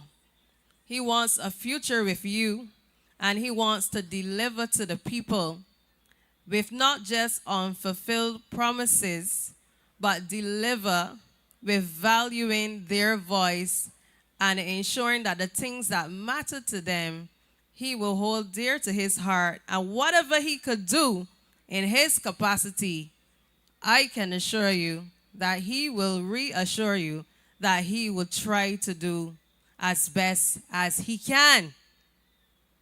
So I want you to not warm up your seat so much, but to just give him a standing ovation and just give him a round of applause for such a great speech tonight as he represents St. James South. We have to really embrace our young people, because politics is not an easy road. You have to be tough and you have to be strong. Now, one of the conversations that I want to have with you tonight is one in which I can already predict that the Barbados Labour Party would tell you on their platforms, and it would be as follows. Don't vote for an opposition, because you will end up voting for a government in which you do not want. And that message is actually telling you, be afraid of change. But I'm here to remind each Barbadian in this country to not be afraid of change. What you should be afraid of is voting for all the same old things, the same old promises, and the same old unfulfilled manifesto. So do not let your mind be in any form or fashion clouded by what they will say, because we have told you that you need an opposition because someone has to keep the bees in check. Someone has to make them accountable for all the unanswered questions that the Barbadian people have, for all of the lack of transparency, as my friend said, with things as such as Manifesto and the Hope Project, and causing us to be in an election mode without all the answers. So as much as they're saying you may vote for a government that you don't want, we are people that are not afraid of risk, because we must note that we cannot have the same people in power who would ask for another term and then not earn it. If they are asking for another term, they must earn it. And we are not going to be a people who would just fall for that same old rhetoric of don't vote for a government that you don't want. Don't vote for the opposition, because any credible government know that they had to be an opposition, of course, before they become the government. And not only that, they would understand that they don't have all the answers, or not. They would be telling you that they are a perfect government. And we all know that they are not a perfect government, and they keep saying that they're not perfect. So really, they are agreeing with me. But I want you, the public, to agree with me. Because when any government would speak, any representative from that government would speak and say, don't vote opposition, they are clearly telling you to be afraid. But I want you to stop just looking at the Prime Minister and start looking at the representatives that you have elected. Start looking at each one. Start opening your eyes, Barbados, and look at the different constituencies. Strip away the idea that you are voting for one individual. Because democracy is not about voting because of party loyalty. That is not true democracy. Because you love a party, that does not give you a democratic voice. Because you should know, Barbados, that the true democracy is to really have your voice heard, and in Parliament, there should be the opposition there to keep checks and balances for you. There should be someone there saying, hey, I don't like that legislation, and hey, this is my suggestion for the country. We have to give the government the roadmap that it needs. Because there are people who would say, as Hyrone said tonight, why do you all have a manifesto and yet still you are saying you want to be a government, that you want to be an opposition? I repeat myself. Why are you presenting to the country a manifesto when you only want to be the opposition? And my answer to that is clear. Just because we are realists and we recognize that we know the season that we're in and we said we want to be an opposition, it doesn't mean that we lack vision. It doesn't mean that we don't have ideas that can help every Barbadian in this country. It doesn't mean that we just want to enter Parliament to just simply oppose. We are here to provide a voice of the voiceless. We are here to speak on behalf of people, supporting them with the many issues that they have. And as we have seen, some of those issues have been greatly overlooked. Some of those issues have been undermined. Look at what has happened with crime. Many times you hear a message And you usually hear this message saying prevention is better than cure. And you usually hear that in terms of HIV and AIDS in the country. But prevention is better than cure when it comes to crime in the nation. Wouldn't it be better to save a life than to offer sympathy? Because telling a mourning mother or father or family member, I am sorry that your son or daughter has passed, that is not a cure because they have already passed. And where I'm going with this is that we need stronger laws in the country. We need to strengthen our sentences in the nation. Because as you can see, every minute you're hearing about a crime concerning gun violence. And I take this time to tell every officer in this nation that we appreciate your hard work. Because the officers have been working really hard to capture the perpetrators of crime. And if we don't have a swift and fair justice system, to be honest, they would be wasting a lot of time because many times the offenders would walk, especially when persons have been on remand for very long and there's some procedural error and they have a good defense attorney. I'm telling you, they will walk. So that is why we need to strengthen our laws in the country and have harsher sentencing when it comes to crime. Because we want to deter the persons that are committing the crimes as much as possible. So that is why we talk about retribution. Because we need those harsher sentences. And we need also to reassure the victims that their pain matters. We cannot sit by as Barbadians and not see crime as an urgent matter of national security. We cannot day and night allow crime to be continuing and we don't have a conversation about strengthening the laws to deter perpetrators of crimes. We cannot any longer allow a sympathy call from any member of parliament. And I am rather disgusted if any person would come and say the government is not in any way at fault for crime. Because at the end of the day, the government can strengthen the laws.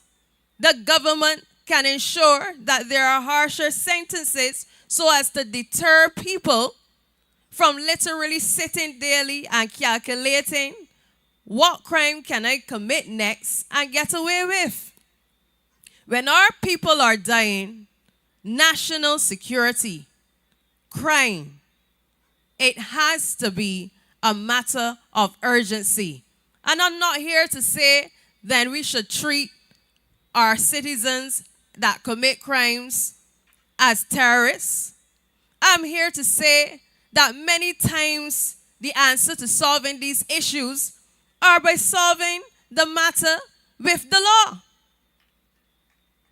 Why are we not having those conversations about having stronger laws in the country? No, we prefer to work our law enforcement daily with low pay, a pay that they will have to beg so hard for an increase, and just have them just do all the hard work, but then we don't strengthen our laws. And I see that as a major issue, a major issue in the country, because we need to remember prevention of a life is essential in the nation. And my dear beloved Barbadians, this is why you need an opposition. Because you need someone who's going to stand in the boots of an attorney general who will overlook these matters. You cannot allow deaths to rise so quickly in a nation and say nothing about it. hardly have conversations about it, not even to put it as something bold in a New Year message. That is what we want to hear about. Strengthening laws, stronger laws, retribution, dealing with the matters so that persons will be deterred and say, I am not going to commit another crime. Because you know what? In different countries, when some offenders commit certain crimes, the laws are so harsh that they would think twice to commit the same crime again. They would think twice because they know what would happen to them. I am telling you, Barbados, that if we strengthen our laws, you will recognize that the numbers will go down in this country. I've studied it, and I recognize from my legal practice that it is one of the answers to solving crime. But I haven't heard much conversation about it. And each day, we are hearing about some gunshot. We are hearing the numbers going up. And I am telling you that unless we have the right legislation and the harsher sentencing, the numbers will continue to go up. I'm Barbados. I am here to take the mic tonight to remind the public of the things that matters to the people. Because another pressing issue in Barbados is the high cost of living. I've seen the surveys, and I could reassure you that many Barbadians would agree with me that they are feeling the burden of the high cost of living. So yes, we suggested a policy for that because we understand that your food bill is high, and we also understand that the insulting 2% of an increase does not help you when you go to the supermarket.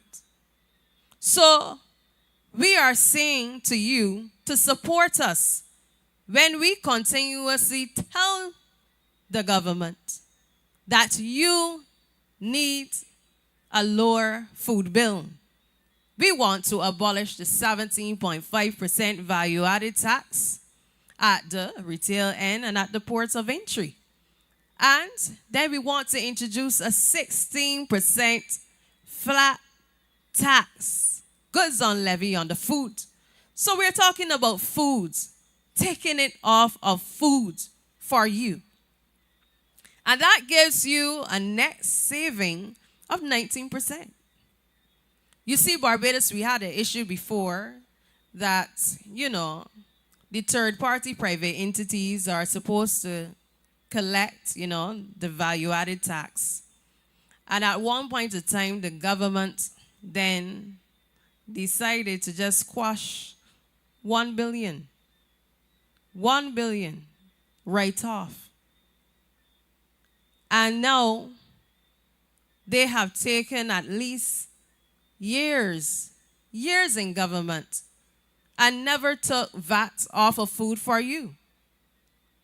What they have done is implement much pieces of legislation that have just taxed you or have just included fines for the people. So you would have seen this in the Police Amendment Act. You would have seen this in the Tourism Accommodation Bill. You would have seen this even with the tint law, because we know that if you don't comply with all the draconian measures, then you have to pay a high fine. Friends of Democracy are thinking about solving social issues, solving the things that matter for the people. So we believe that you will get that ease when you have that abolishment of the VAT and just introduce the 16% at the ports of entry on the food, so that when the government has to collect what is due to them, they would collect it at the ports of entry. And nothing is wrong with that. they can't convince me that it's not feasible. Because as Hyrone said tonight, you have all these promises and plans in the manifesto that we know would take money. So what was wrong with our policy when we said that we want to give people an ease off of their food bills? I don't understand. Maybe you could understand for me. But it is something that we strongly stand by and we believe would help you, the general public, each one of us. And that is why I've been constantly telling people while I'm canvassing that a lot of our issues could be solved by having the groundbreaking legislation. Because we need legislation that is innovative. We need policies that are innovative. And we need policies that are transformative, that solve social issues. And my story is still the same. Because people were in power for so long and they were not saying these same things. Women have been suffering for so long of endometriosis. Women have had period pain for so long and had to go to work and bite the bullet. And sometimes stigmatized because you may have pain for 2 days or 3 days long. And of course, you know, you're entitled to the 2 sick days or not. You have to go on sick leave and you get your doctor's certificate.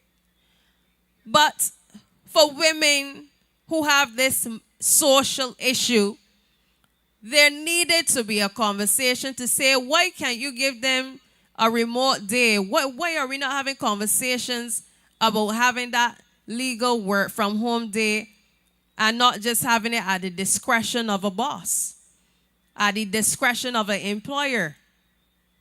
So all of these are things that have been discussed in countries like Scotland and the UK, you know, because they recognize that laws could be implemented that would rectify certain complaints of the public. So when the women out in Scotland were complaining and many of them couldn't even afford the tampons, and the sanitary napkins, in Parliament, they passed a law that they will have all of these sanitary napkins and so on available for free so that women who could not afford would have them available. And that is something that should be available in the countries which has that social issues. So this is why Barbados needs to be in a place where they will have surveys and they will get feedback. They will have town hall meetings and hear feedback from the public to know what the social issues are and then find resolution. Legislation is not there just to punish people or to implement harsh fines.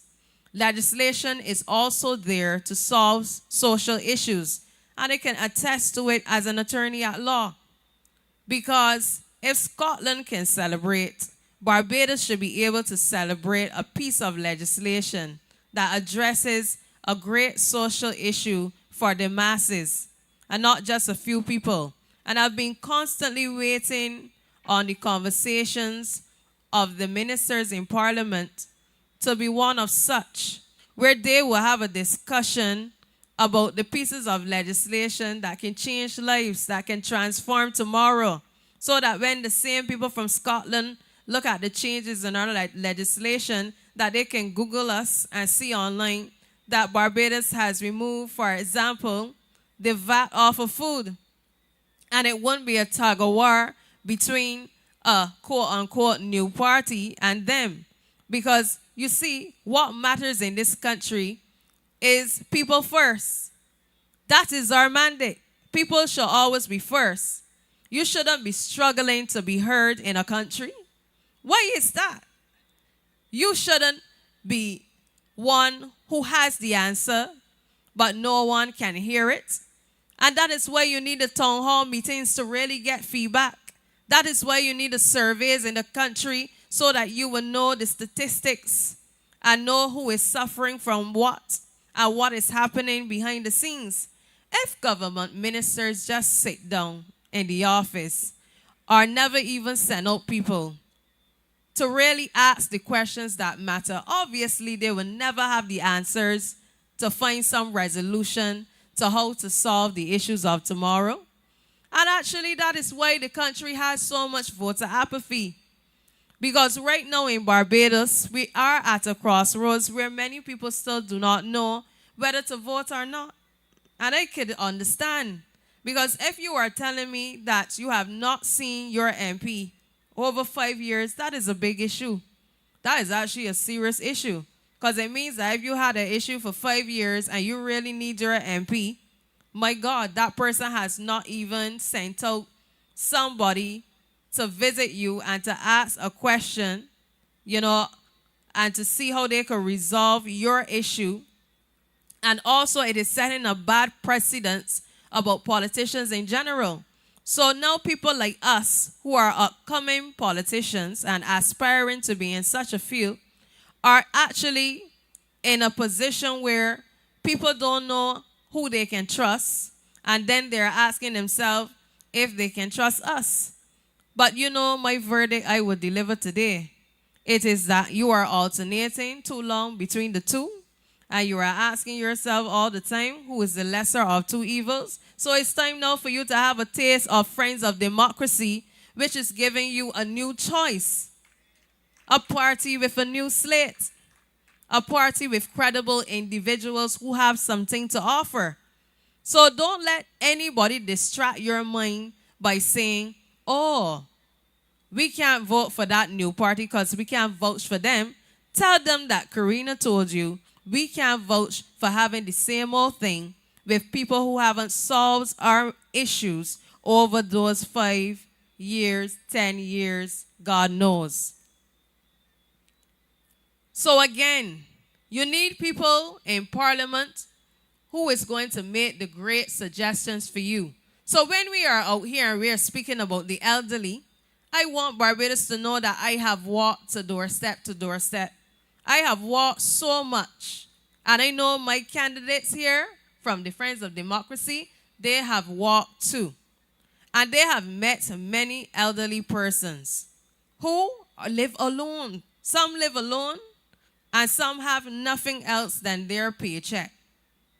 So what we have been seeing from time to time and now again is that 67% of those pensioners' pension, those retired persons' pension, that should not be taxed. And what does that signify to you tonight? It signifies to any pensioner that they have more money in their pocket. And 33% of that same pension check, that will be taxed. And that, again, is an example of a party that is thinking about the needs of the elderly. So you will see that maybe the BLP has things about pensioners in their manifesto. But I want you to remember that after all of these years have passed, they didn't do this for you. They didn't have this conversation with you. So when you go on the 11th of February to cast your vote, please think about having an opposition that would think of policies that would be for your better living. Think about an opposition that would stand boldly and fiercely in Parliament for you. Do not vote for any representative who you have not seen.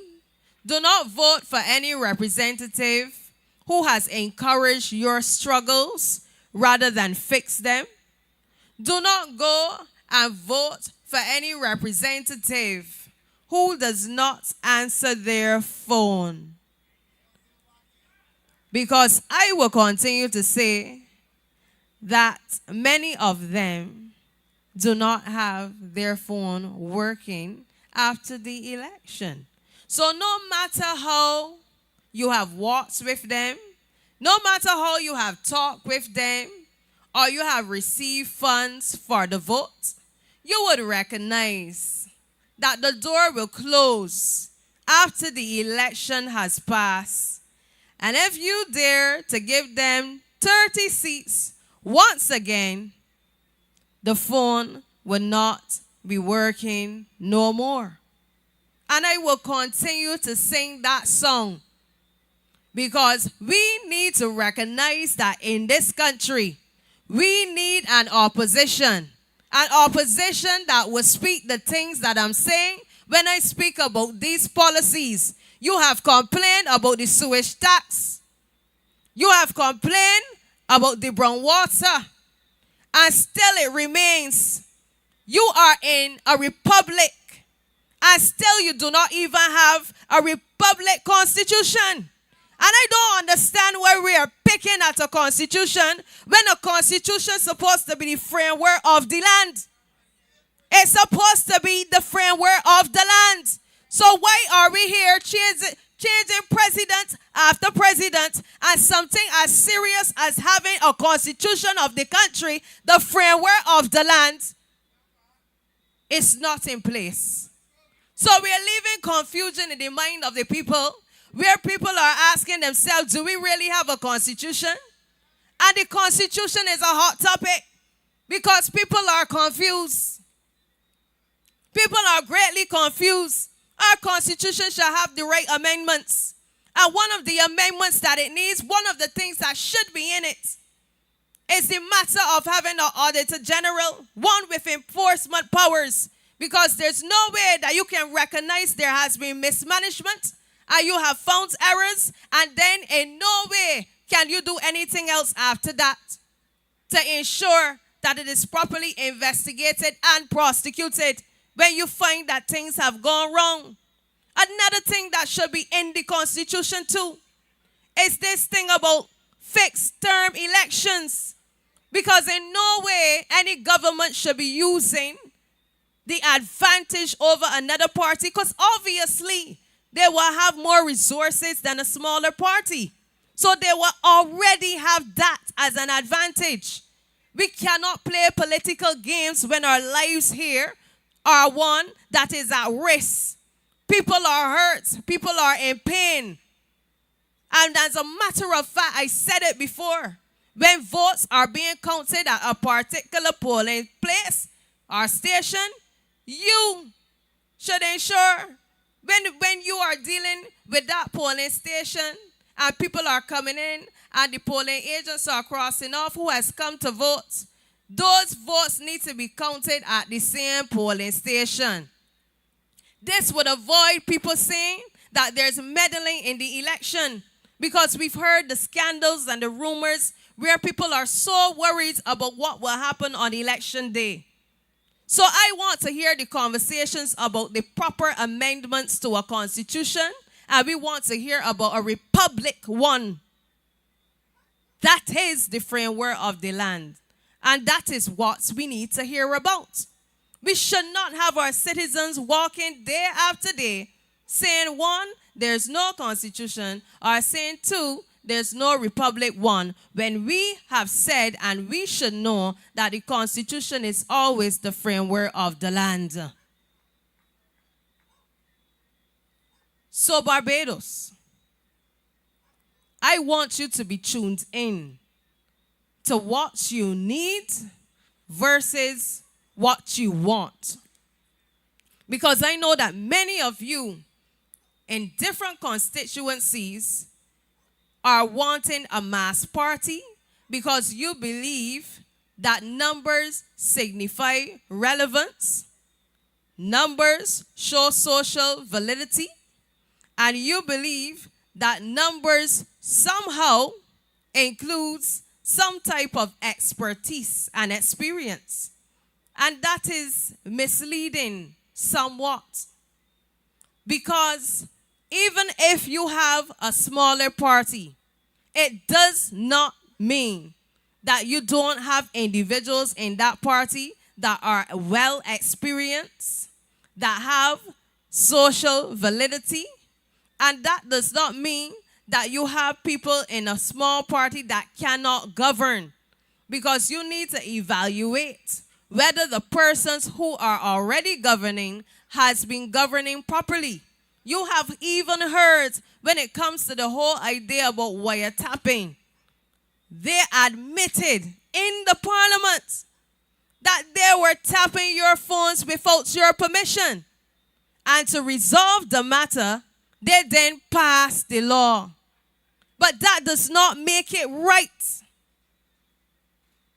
Because up to this day, there are still Barbadians who believe that their phones are being tapped when they have never ever committed a crime.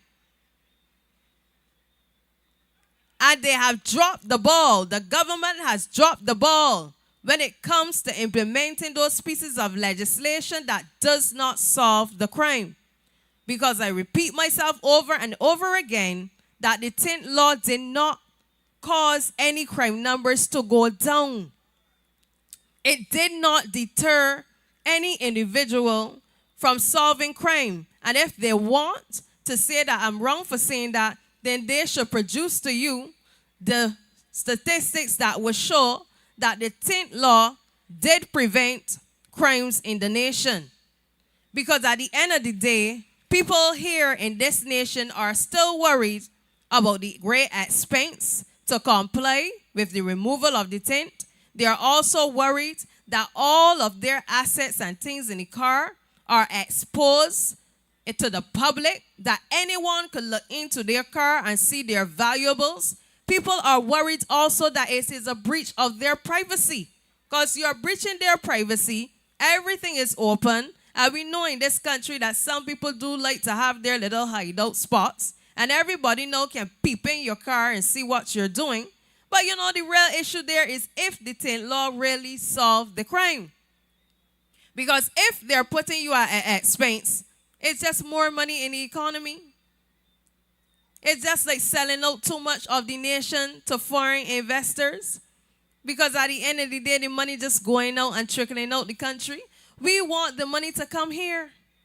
And that is why, friends of democracy, it's always saying that we need to push local production, because those are ways that we can have money in the economy. Not just selling off all of the land to overseas. We know that we appreciate foreign investment, but we also appreciate keeping our identity as Bajan. So we can't sell everything. No, we can't. But what we can do is push local products, because we can't just sit by and import everything and give all the money to the bigger countries. We in Barbados have to ensure that we can sell something to overseas. Sell Barbadian, sell things that can bring us money, sell our products, sell our sugar.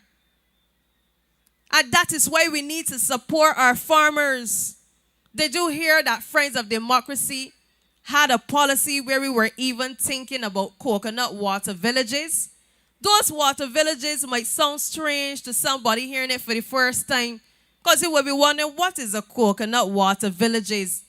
What is coconut water villages? And it sounds so sweet to my ears, because when I'm hearing about coconut water villages, I'm already thinking that, you know, that is a way of appreciating what is our culture. We are already seeing how nice, you know, it would look, where people appreciate our own coconut water. I have met tourists who have come to Barbados who have said they have never tasted the coconut and they are excited to try it. And when we create those coconut water villages, or as we say, we will advocate, since we want to be opposition, and you have the creation of those coconut water villages and the tourists get to visit it, then you will recognize then the roads are not filled with all of the coconut shells all over the place. We will have the skips for that, and we will give the coconut men a toilet, because I can imagine you're out there for the whole day and you're standing all in the road, and if you want to pass water, you don't have to go into Chafet, you don't have to go into KFC. We would ensure that you have the toilets right there for you, because many times people forget the small man. Why? I don't know. But the small man must be remembered and appreciated, because they matter too. And we have to be thinking about our cultural tourism. I've said it before. We need to clean up our historic sites. I have went on at least 9 island safaris. 9. Because I really appreciate my country. I'm very patriotic. And when I went on those island safaris, I can tell you, I am evidence speaking for itself to tell you that many of the historic sites need cleaning up. And if I was in government, I would have them clean. Because I want that tourists who come here know our history, and I want that our young people understand our history, to know our struggles, and to know where we have reached today. Because many of them will not know why we are here arguing that they should not privatize the transport board. Because we arguing it because we come from it. Why we got to go backwards for? So when an elder wants to get on a bus now, they don't even know how high the bus fare would be. Well, we don't want that. So we are looking out for the elders. And we are ensuring that the elders and the rest of the public would know what is their future when it comes to public transportation. And we are saying it is better for the transport board to be governed by the government than a private entity, because we've come from that place. And we don't know what a business owner would think, because at the end of the day, their interest is in one thing, you hear me? Is making a profit. No business exists that don't want a profit. That's why so many businesses end up closing down. As soon as you don't make profits, you're wasting your time. You shut down business. Many business owners know this. I have conversations with business owners all the time. And that's who should be in your circle, so you should learn from them. Learn business. Learn why businesses close down. But we are advocating strongly. Leave the Barbados Transport Board alone, because we need it. And we need to ensure that buses will go to certain routes, because there are people who are complaining that they have not seen a bus in certain routes. And the struggle is real, because some buses have not been going in certain areas. And we need to ensure that the buses will go to those areas for the people who are complaining.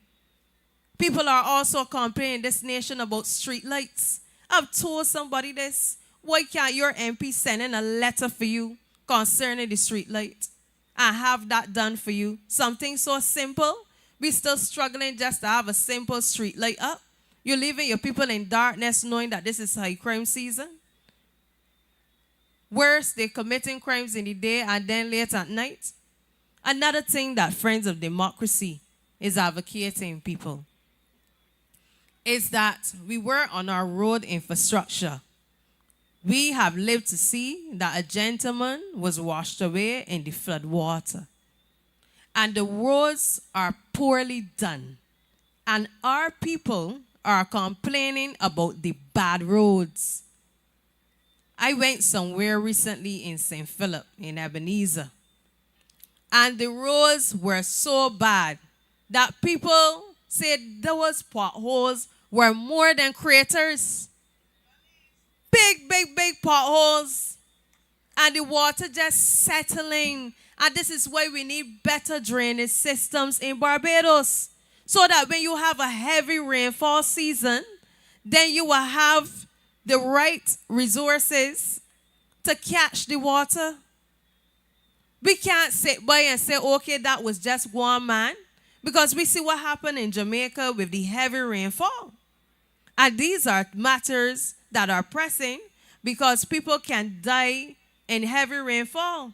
No matter how big the Jeep is that you are driving, and you going through a bad road, when it's heavy, heavy water, you do not even know how big the hole is under that water. You have no clue, but you still have to take the risk because you want to get home. As a matter of fact, I've recognized from just looking at the Barbadian roads that many times you only have like a one-way road sometimes to get to your house. So if that one single road is flooded, then what next? But yet still, when we consider the conversation about having flyovers, people start to complain and say, but flyovers, we can't handle big flyovers, and where they can get the money from, only because it's us. But I'm sure if the mass party will come out and say, oh, tomorrow, Barbados, we're going to have flyovers, many will celebrate, right? But we want you to celebrate when it comes from a wise man tongue. It's not just about the mass party that will be bringing these ideas. We can bring ideas too. And flyovers is one. Because many Barbadians are stuck in traffic day after day, hour after hour, stuck at roundabouts. And those roundabouts were actually supposed to help not only with accidents, but also to help with the flow of the traffic. And now, we are stuck at roundabouts for hours. Sometimes I will want to get to a place, and I will realize that I'll be stuck right, like, say, 5 cars proceeding to the roundabout, but still I could be stuck in that position for at least 20 minutes. Right there, so the roundabout looking at me, and I'm looking at the roundabout, but I'm still stuck there. So a person who really is in a hurry and want to get past that roundabout have to sit and wait. And worse, our country has not made proper provision on the road for the ambulance and the police to come through.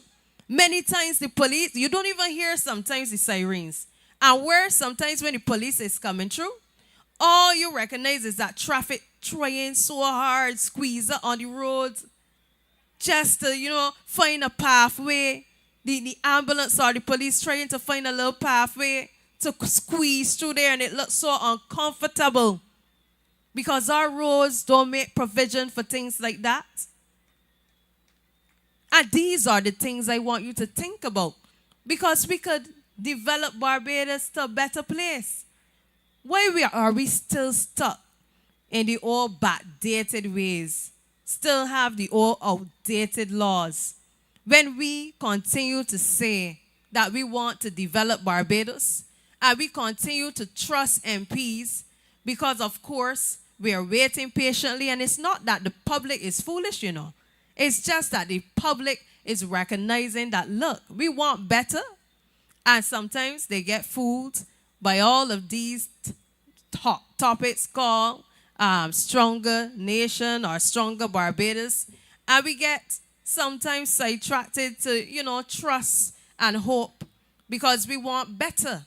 But one way that I recognize that you can get better is if you stand up for what you believe in and speak your mind. If no one takes the mic and speak about these things, we will continue with the same outdated laws, same old-time ways, and nothing changing.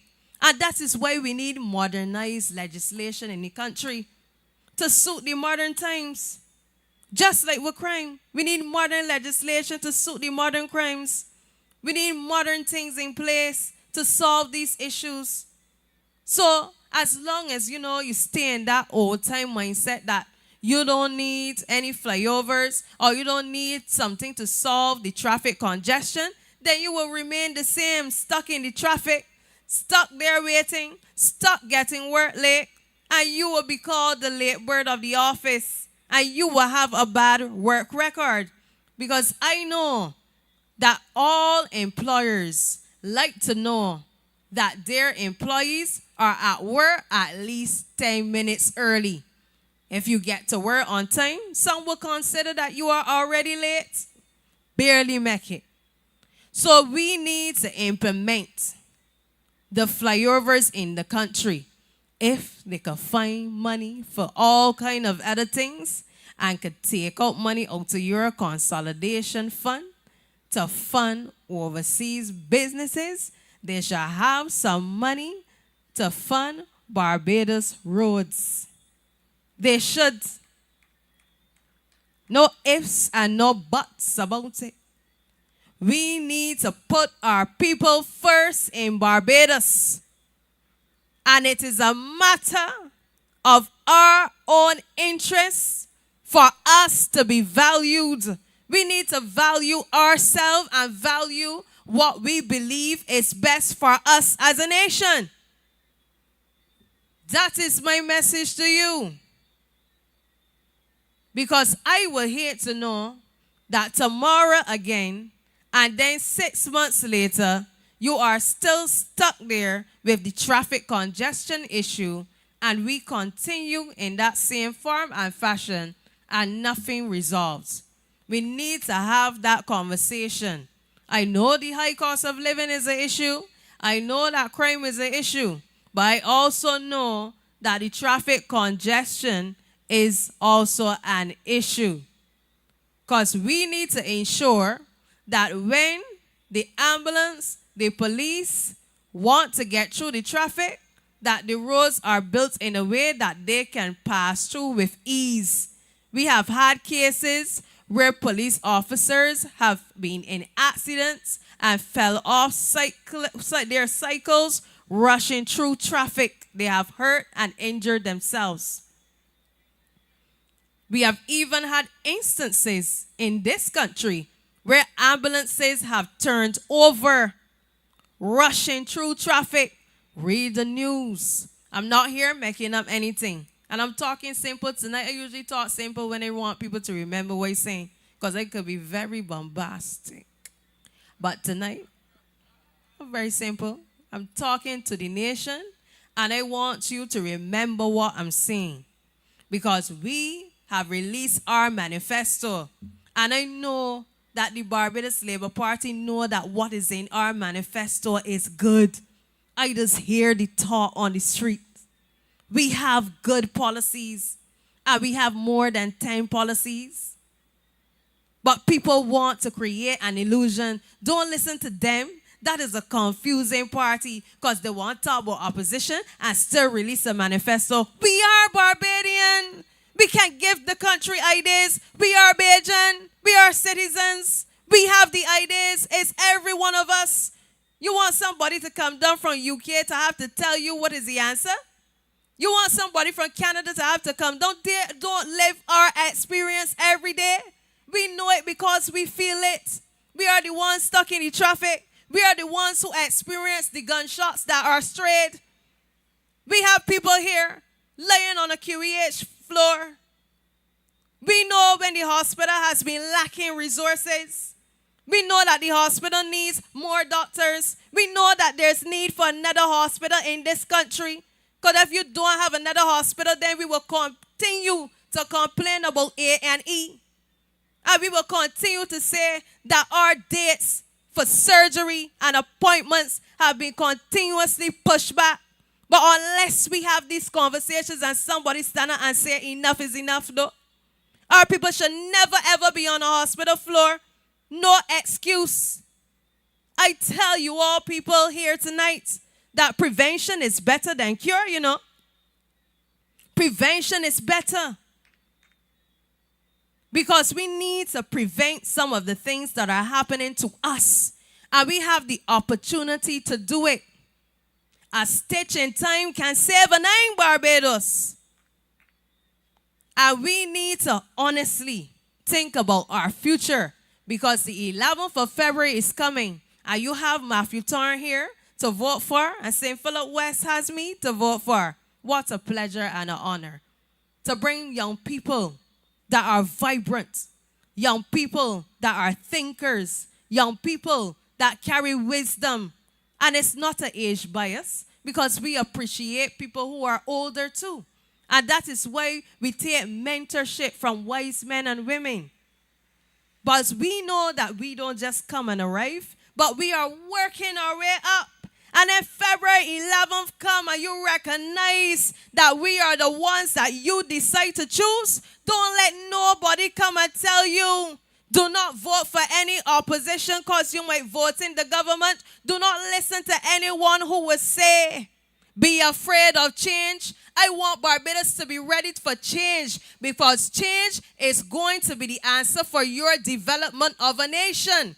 Change is what is going to help us to progress and to move forward as a country. Change is what is going to bring a better tomorrow. Change is what is going to help you to have a better hospital. Change is what is going to help you to have an answer for the traffic congestion. Change is what is going to give you the answers for the unanswered questions.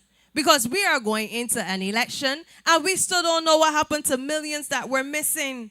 We still don't have an answer for the Hope Project. We still don't have an answer for Carifesta, and the budget is coming up. Where are we going into an election? And we still don't even know what was spent on Carifesta, what was budgeted, how much millions was spent, how much we will have to pay for in the future. Was there waste allocation of our money? What happened to people who weren't paid? Are they still waiting? Too many unanswered questions, Barbados. And I want you to join the Friends of Democracy and join us as you support us. We want to reassure you that we are the best choice for opposition in the nation. So thank you so much. I love you, Barbados. We love you, St. James. Vote Matthew Thorne. Thank you.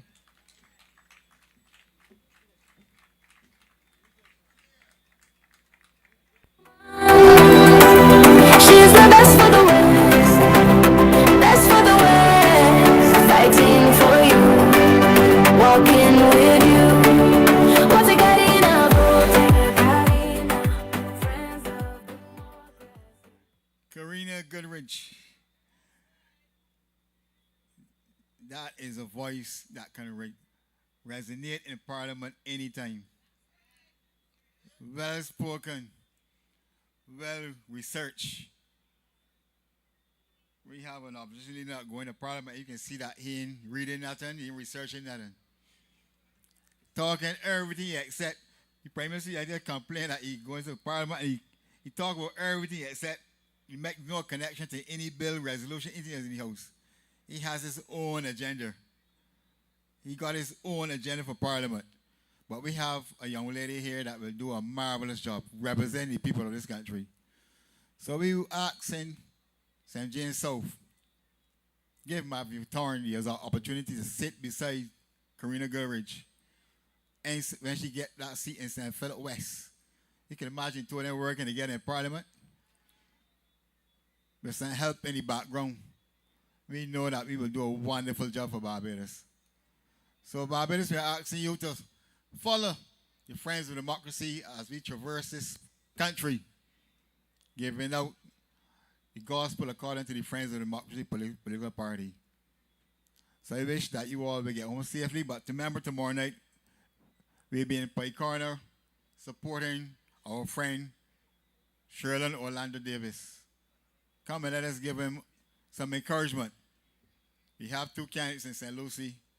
Well, the BLP candidate seems to drop out the race, so we need to get some help for Sherlin.